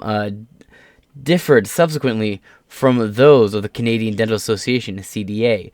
The position of CDA on 3 was that apart from fluoride in water, the main source of fluoride should be fluoridated toothpaste, and that supplements should not be used in children younger than 3 years of age. The CPS position was that proper toothbrushing, especially in high-risk populations, may be difficult to implement. That delaying supplementation until 3 years of age would result in higher caries rate. I'm confused on why I keep saying caries. I'm just not familiar with that one, apparently. and that supplements should be started at 6 months of age. I disagree with that one. More recent studies of the actions of fluoride resulted in the modification of 2 positions. The fluoride outlined in the present statements follows the principles agreed on at the 1997 Canadian Consensus Conference on Fluoride Use. But regardless, a lot of people are making the government is saying, I don't trust the government very much, but the government is saying, don't let your kids consume fluoride. But parents are just mixing fluoride in their baby formula, shaking up the bottles and just giving it to their kids. So people are giving their kids fluoride. I had an argument with somebody, sister-in-law, because I was telling her, like, hey, why are you buying all this fluoride? Because she was buying fluoride baby water. I don't know if you've seen this or not. Let's see if I can pull a picture of it. Yeah, this stuff, healthy fluoride. They have fluoride free. Yeah, cool. But no, they have fluoridated baby water. And for some fucking reason, my sister-in-law was buying it for her fucking baby, and I had to show her on the on the NIH, like, hey, this is not safe to consume for children under the age of 3. Now, I just don't think fluoride is particularly safe to begin with. I prefer to just drink bottled water, and people can seethe about that. Oh, you shouldn't buy plastic. What if I recycle it? If I recycle it, it doesn't matter, right? Right? Oh, aw. Anyway, let's get back to it. Gas stove, only heckled. Did you know that ongoing exposure to nitrogen oxide from gas stoves is linked to reduced cognitive performance? The Bronx and Queens lawmaker tweeted in response to Rep. Ronnie Jackson, a Republican from Texas, vowing to never give up his gas stove. Come and take it. But the Congresswoman attempted clapback backfired, as detractors, mainly politicians and conservative activists, were quick to pile on. Quote, "Is this an attack on Gordon Ramsay?" joked Max Avery, a former Arkansas state legislative candidate. Quote, "Did you know that it's a lot harder for government to abruptly cut off your access to power if you're using gas as opposed to electric?" As Virginia Republican delegate Nick Freitas. Quote, "Or is that really the point?" Quote, "Interesting. I don't know everything in the White House ran off gas." Cracked South Carolina State Rep Matthew Leber. Let's go down here. Tweet from AOC. "Did you know that ongoing exposure to NO2 from gas stoves is linked to reduced cognitive performance?" Ronnie Jackson over here. "I'll never give up my gas stove. If the maniacs in the White House come for my stove, they can pry it from my cold, dead hands. Come and take it." That's hilarious. And then right here from Quoth the Raven. "I'm certain you're right." And it shows that AOC in her house has a gas-powered stove, and it also shows a picture of Kamala Harris, who also has a gas-powered stove. Lol. Quote, "What company is paying you to say that?" asked Red State Deputy Managing Editor Brandon Morse. Let's go, Brandon. Quote, "This is a problem you actually find serious?" asked the Libertarian Party of Illinois Twitter account. Quote, "April Fools in January?" Quote, "Crazy. Just like ongoing exposure to Washington is linked to reduced cognitive performance, which you demonstrate daily." Sniped the National Libertarian Party's account. Always based. Always got something good to say. Other commentators dug up photos of both AOC and Vice President Kamala Harris using gas stoves, as well as photos of First Lady Jill Biden appearing to cook some spinach on a gas stovetop. She has a nice stove. What the fuck? She's wearing cautionary gloves. She's a pussy. No one who actually cooks really wears those gloves. Come on. The Consumer Product Safety Commission is considering a nationwide ban on gas appliances after recent studies showed emissions from the devices cause health and respiratory problems, Bloomberg reported Monday. I'm just going to laugh at people who take this seriously and actually go out and start changing their shit. Like, I got a few brain-dead people I can think of in my life. I'm thinking of someone specifically right now. Yeah, it's you, Four Eyes, who are going to rush to change out all their shit. I'm just going to laugh. Just fucking laugh my ass off, because you realize that, fossil fuels are being used at some point. Coal is being burned, irregardless, just to power your fucking electric stove. You fucking clown. More fossil fuels will be burned for you using your fucking electric stove. So lol. And, the government can't actually do anything about this. The government can't sign any law or legislation forcing people to give up their fucking stove. This is all sort of an astroturf to fucking begin with. It's really kind of hilarious. And we will read about it. This whole thing is a fucking non-starter distraction. Very obviously a fucking distraction. Too many people are going to take it seriously. Quote, "This is a hidden hazard." CPSC Commissioner Richard Trumka Jr. told the outlet, quote, "Any opinion is on the table. Products that can't be made safe can be banned." Lol, good fucking luck with this. This will be shot down in the courts before you can turn your fucking head, Junior. Did you know that guy? I already read that part, and it just shows Joe Biden here cooking up some spinach. I'll take it back, she's not wearing gloves, so I guess the other thing was just a random JPEG. Alright. Reports by groups including the American Chemical Society and New York University Law School's Institute for Policy Integrity found gas stoves, which are used in nearly half of the U.S. homes, and the majority of New York City apartments release pollutants like nitrogen dioxide, carbon monoxide, and fine matter at levels so high they are deemed unsafe by environmental protection agencies and the World Health Organization. I don't give a fuck what the WHO thinks. They're owned by China. Furthermore, yeah, I'm sure there's little tiny microparticles, absolutely. But they are so fucking tiny. Dude, for example, if you're really concerned about it, do you realize how much shit is on your toothbrush? I imagine you, the viewer, have your toothbrush on your sink counter or somewhere around your sink counter. Let me show you something. Since this isn't going to be a particularly long episode or anything, let's just, I have it sped up. Let's just watch. It's the unspeakable myth. The one you just can't flush away. There's poo everywhere. Is there more than toothpaste on that brush? There's actually a bunch of myths around and surrounding bathrooms and cleanliness and ideas of what the clean parts of our house are. But actually, I think the main idea behind this myth is that the bristles of a wet toothbrush make an ideal collection surface for things like airborne bacteria. There's no rosy way to say this, so let's cut to the chase. What we're talking about here is fecal coliform bacteria, the bacteria that lives, well, you know where. The belief is that you shouldn't leave your toothbrush in the bathroom, particularly not too close to the toilet, because there's all sorts of bacteria floating in the air, which ends up on your toothbrush and therefore in your mouth.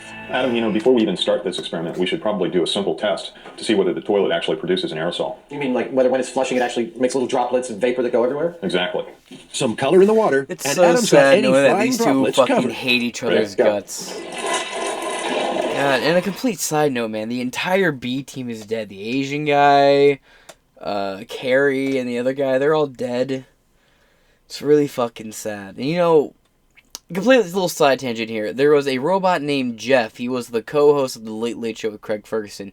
He was actually built by the Asian guy from the B team on Mythbusters, like a year or two before he died, specifically for Craig Ferguson, with a state-of-the-art of its time from the ground up learning AI on board. So it would learn from the audience interaction and the host and the show every night. So it could build a wider range of dialogue and conversation and whatever. When the studio abruptly canceled and terminated the contract with Craig Ferguson, because Craig Ferguson, he moved here from Scotland. He's Scottish. He has the join or die and don't snake on one arm, and don't tread on me snake on the other arm. Openly libertarian, was pro Ron Paul. When cancel culture really became a thing, he got his show abruptly canceled, and in a 3-year contract they had 2 years left on, terminated suddenly overnight, and James Corden got his fucking show. Ugh. The robot, Jeff, spelled Gooff, was sold to a junkyard and crushed for bits, and it pisses me off every fucking time I think about it. Sorry, completely off topic. Oh, I see some drops. All right, well, there you go. The aerosol part of the myth is definitely true. Yeah, these are probably the least of our worries because we can see these and they're big, heavy drops. What we should be concerned about, I think, are the ones that we don't see. That are little tiny things that may be going who knows where. But can those tiny droplets drift all the way to your toothbrush? The Mythbusters aim to find out. Well, do we have a plan? Of course we have a plan. This is Mythbusters. The reason we've got so many toothbrushes here is because we want to lay out a really broad test pattern to see if distance from the toilet, orientation to the toilet, and height from the toilet affect the number of fecal coliforms that we can find when we test the toothbrushes. Adam has clearly given this whole dirty toothbrush thing an awful lot of thought. In no time, he's fitting out the bathroom in the Mythbusters workshop. I'm going to use this PVC and some fittings to make a pair of toothbrush racks. And so the rake begins. Forget fancy blueprints. He's making it up as he goes along. It only has to last for a month. Ow! It's not pretty, but it'll do. What the hell have you done in my bathroom?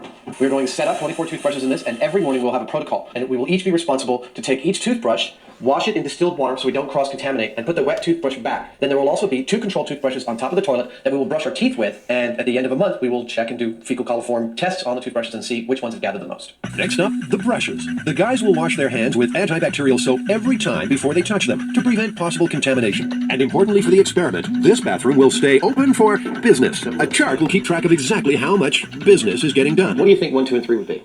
1 would be urine. 2 would be fecal matter. And 3? I don't know. What's number 3? Let's say perhaps an aerated approach to dispersing fecal matter.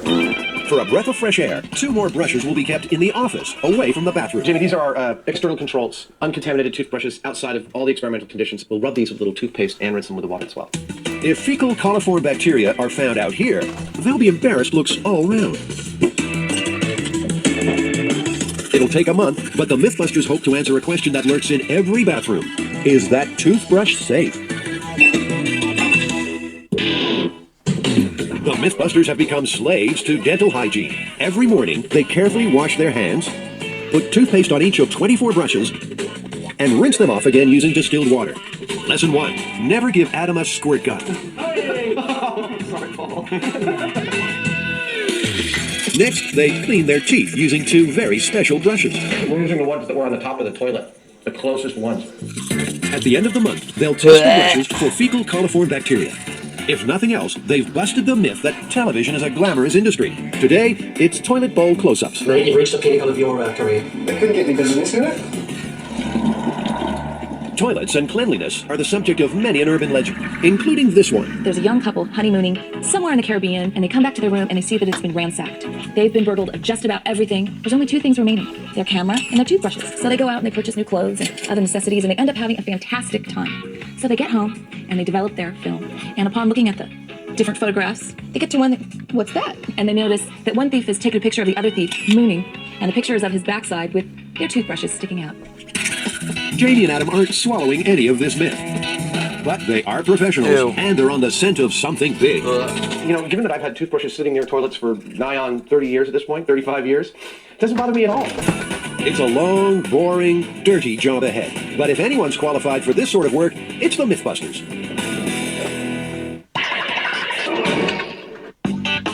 There's absolutely nothing cute about the toothbrush surprise. I'd like to point out the difference between my toothbrush and Jamie's toothbrush. Bring it up. James is neat and perfect. Mine is absolute trash. I don't know what that says.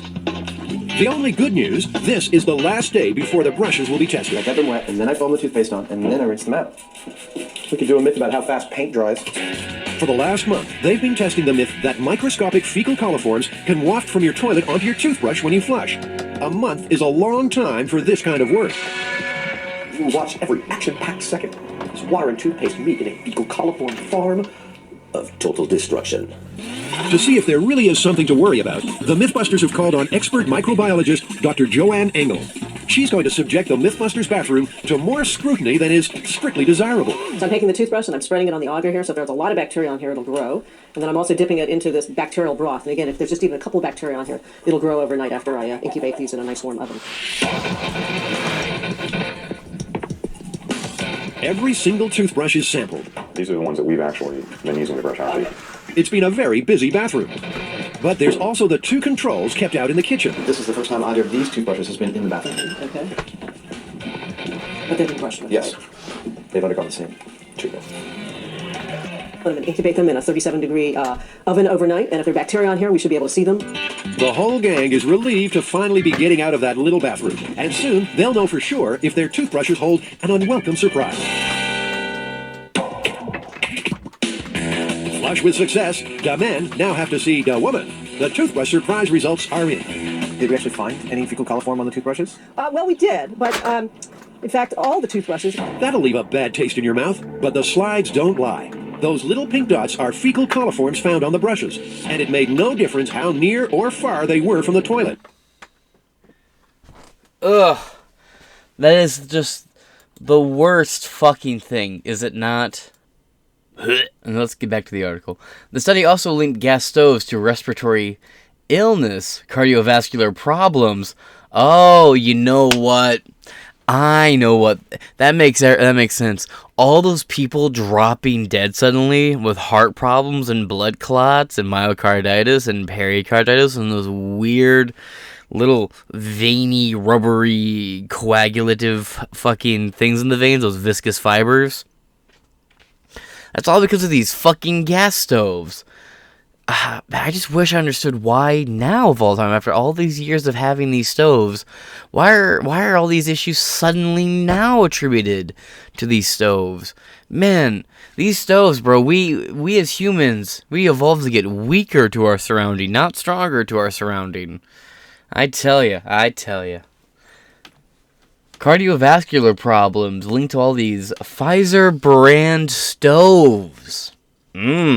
Johnson & Johnson stovetops. Actually, I think that's a real thing. Hold on. That's a real thing, isn't it? Oh, yep. Of course it's a fucking thing. Anyway. And other health conditions. Trumka later backtracked on his statement, saying restrictions would only apply to new stoves rather than existing products.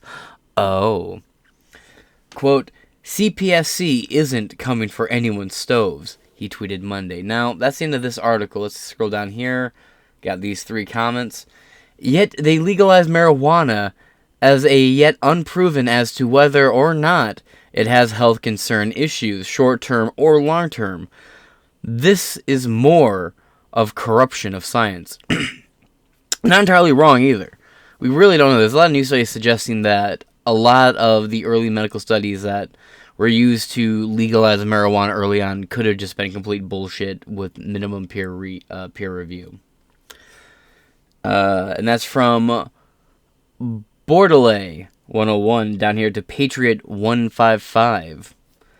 The funny thing is, we don't even need science to know weed impacts health. Anybody who's ever smoked it knows it inhibits reaction time and decision making. But they wave that through as 100% okay because it is a vehicle that breeds more dependency. Not entirely wrong there either. And the last one is from Country Constitution. Totally proven that all smoke is correlated with cancers, including bladder cancers and vascular disease. Not to mention the smoking dope contributes to psychosis, etc. All Democrats should smoke themselves into oblivion. I'm sure they are. And I'm a regular partaker of weed. Here, listen. You hear that? That's my wax pen charging up. I mean bug juice. It's bug juice. And I'll completely agree with a lot of that stuff. There's so many studies about marijuana coming out right now that could suggest that marijuana is actually very dangerous and should not be consumed. We just, we're waiting. And a junkie, so I lean on the side of, no, it's not that bad for you, blah, blah, blah, but I also don't approve of any federal laws against marijuana. But if the studies come out and it's 1,000% confirmed and proven that marijuana is bad for you, I will have to start slowly cutting it out of my life. But very, oh shit, very slowly. Not sponsored, but MKX brand carts, man. That sativa guava and that Blue Dream, man, good stuff, I tell you. Whew, now let's hop over here to the last article for this episode. Biden's administration weighs nationwide ban on gas stove report from January 9th, 2023 by Mark Moore.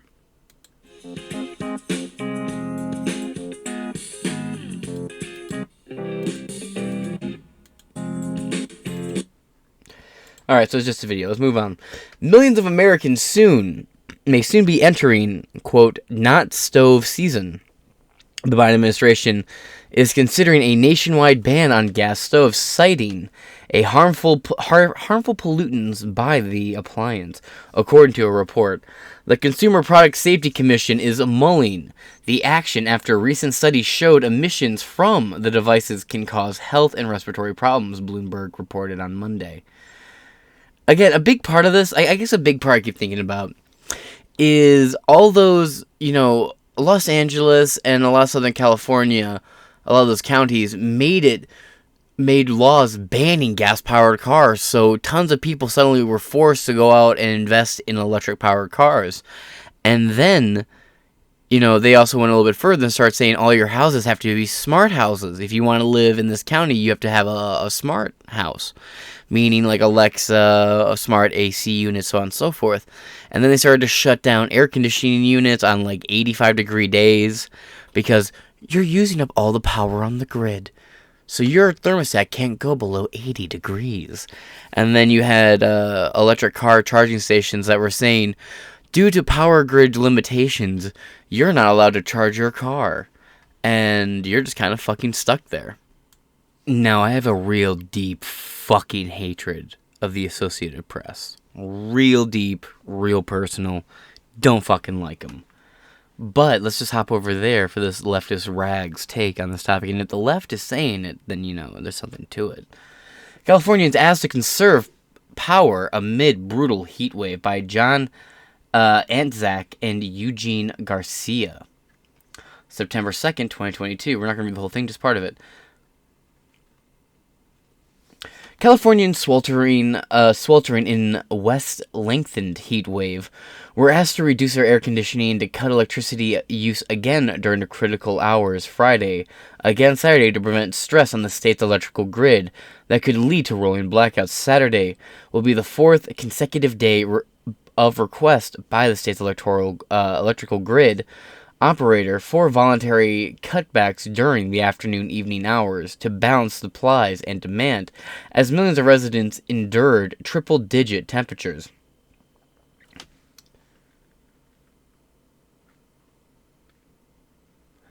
Governor Gavin Newsom on Wednesday declared an emergency to increase energy production of relaxed rules aimed at curbing air pollution and global warming gases. He emphasized the role climate change was playing in the heat wave. Below me, dude, you live in a coastal city. Fuck off.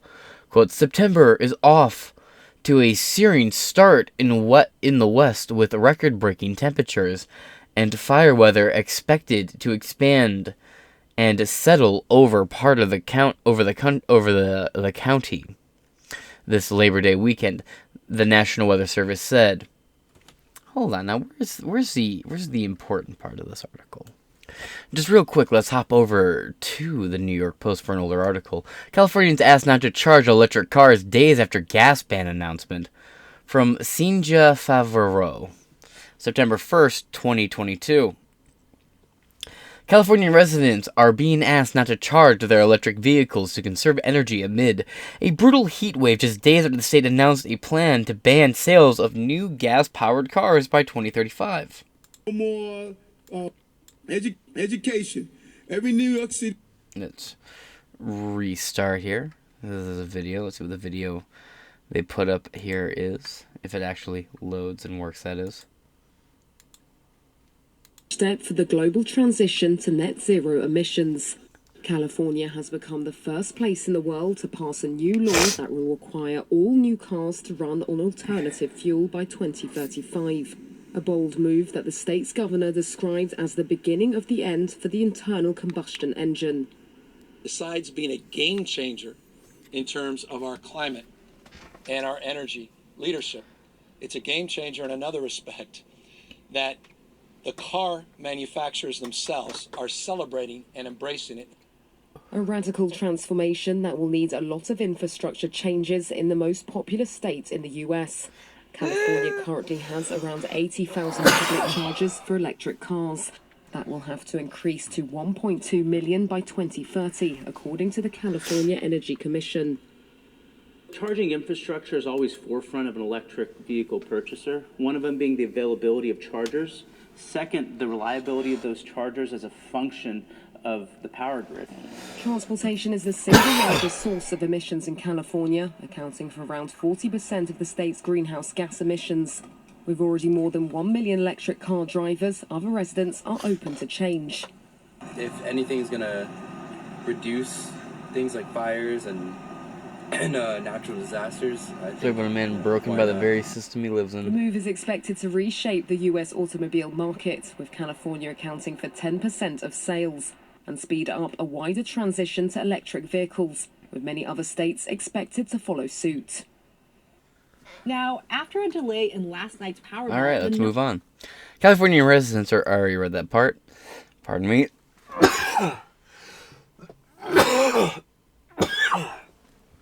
I shouldn't have hit that vape, man. I'm still getting over being sick. I've been spent the last couple of days feeling a little under the weather, just looking at this whole cart, just sitting here. I've been smoking it because of how gunky I've been feeling. Let's continue. The plea comes as the Golden State sizzles in triple-digit temperatures, but the irony of the appeal was not lost on critics of the ambiguous plan. Expected to set a pace for the national and international shift to electric vehicles, U.S. House Republicans Whip Steve Scalise, a Republican from Louisiana, derided about face as a joke. And, you know, look, Newsom will never hold himself to the same limitations he's going to set for his constituents and his voting base. He just won't. During a drought, when he was telling people to limit how much water they had, he was still watering his massive fucking vineyard. Like, get real. The Walmart equivalent of Patrick Bateman. It's kind of a piece of shit.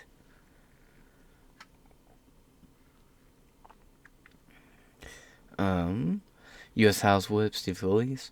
The California Independent System Operator, which runs the state's power grid, issued multiple bulletins this week warning of extreme heat during the Labor Day weekend that is, quote, likely to strain the grid with increased energy demands. The grid operator was asking residents to voluntarily reduce their power consumption by avoiding using, quote, large appliances, ovens, and charging electric vehicles during the peak outage hours, peak usage hours, Freudian slip, of 4 p.m. to 9 p.m. A tweet from California ISO, Independent System Operator. The California Independent System Operator has issued a statewide flex alert for today, August 31st, from 4 to 9 p.m. due to excessive heat and high energy demand. The consumers are encouraged to reduce their energy use to protect grid reliability. Read the news release. Oh, I'd love to. Oh, it's just a picture. Damn, never mind. I'm banned on Twitter. I was going to use it as a... Oh, now I can't escape. No. Uh-oh. Okay, let's move on. California now telling people to avoid using large appliances and charging electric vehicles from 4 to 9.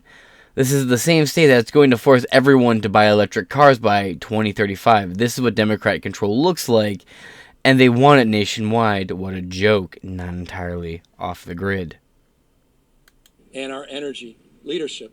It's a game changer in another respect, that the car manufacturers themselves are celebrating and embracing it. Lol. Temperatures were expected to reach an eye-watering 115 degrees in the coming days, prompting Gavin Newsom to declare a state of emergency to increase energy production and relax rules amid curbing air pollution and global warming gases. But not everyone was on board with the energy consumption reduction plan, which is really funny because he's like, alright, well, all these green policies to curb pollution are clearly fucking things up, so the only way to fix it is to clearly stop having all these green policies. Yeah, this is exactly what everyone was telling you before you put these policies in the first place. It's almost like if you listen to people on the opposite side of the aisle, jackass, you wouldn't have ran into these problems. Oh well. These green energy people are just fucking clowns and should not be taken seriously for the most part. I say that as I'm invested into some hydroelectricity companies. I just think there's a lot. You know, I live in Michigan. And we're surrounded by Great Lakes, and there's a couple, you know, I just think there's a lot of potential for water-generated electricity in the state specifically. Why not use it? Same thing in, like, Florida. You're right there on the coast. Those waterways get violent as hell. Just don't get why not use it. But anyway, let's hop back over here. Consumer Safety Bloomberg Report. This is a hidden hazard. CPSC Commissioner Richard Trumka Jr. told the outlet any option is on the table. Products that can't be made safe can be banned. Percent of childhood asthma cases can be attributed to gas stoves, according to a report published last month by the International Journal of Environmental Research and Public Health. Bold fucking claim. Quote, there's about 50 years of health studies showing that gas stoves are bad for our health. So is the fucking sun. Everything is bad for your health. Everything good for you is also bad for you. Lol, I guess? The fucking sun causes cancer. What do you want? And good luck with all this. And the strongest evidence is on children and children's asthma. Bradley Seals, a manager of a carbon-free buildings program and nonprofit clean energy group RMI and co-author of the study, told Bloomberg, quote, by having gas connection, we are polluting the insides of our homes. Yeah, I see. I really don't have a favorable view of the vaccine, and yet I'm sure you are pumping your child full of the boosters. So I laugh in your general direction. Moving on. Short of barring the manufacturer or importation of gas stoves, CPSC could also impose emission standards, Trumka said. Again, good luck. The course will backhand the shit out of the building real quick. The agency is expected to open public comments on gas stove hazards later this year, he said. Senator Cory Booker, a Democrat from New Jersey, and Rep.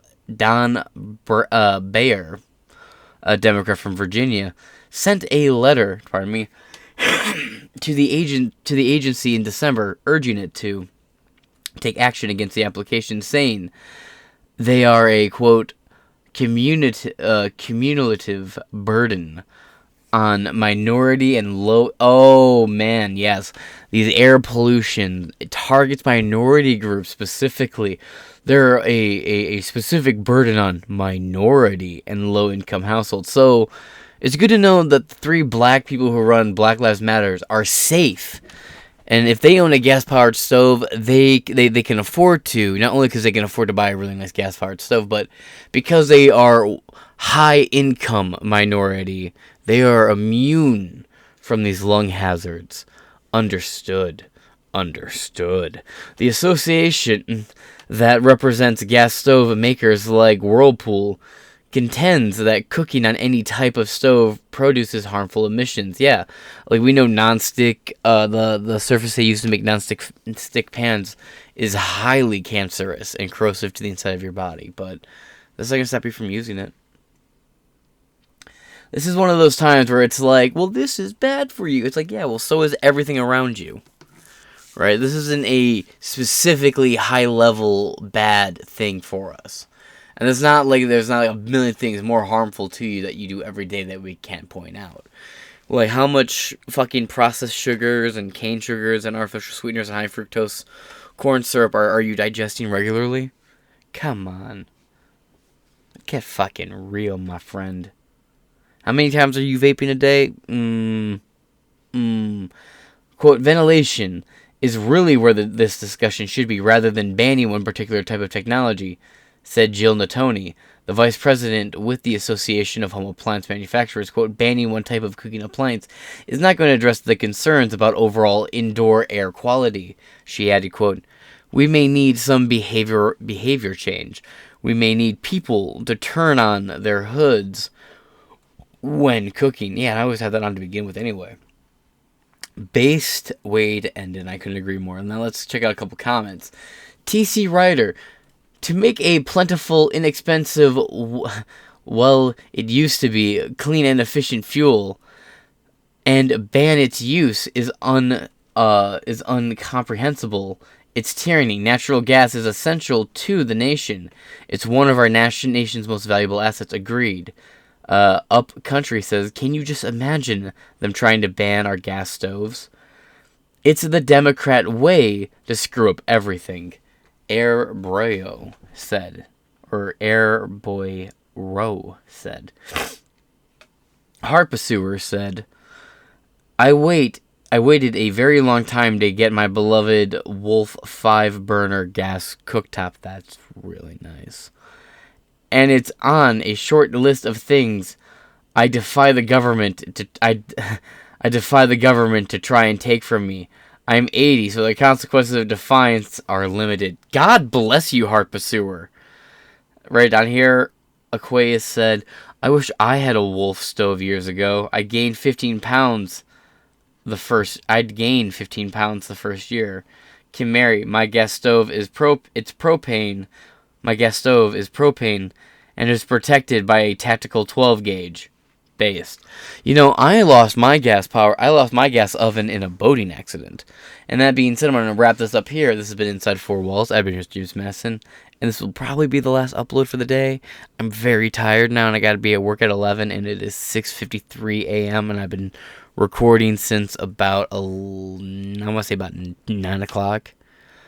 So that being said, I'll catch y'all later. Peace. Oh, please like, share, comment, and subscribe. I'm so close to 200 subscribers. It's like, let's see, what am I at currently? Oh, it's just been on autoplay. 169 subscribers. So I'm really excited to cross that 200 threshold. I know it's a tiny threshold, but I'm still fucking, every new subscriber is appreciated. So that being said, I'll catch y'all later. Peace.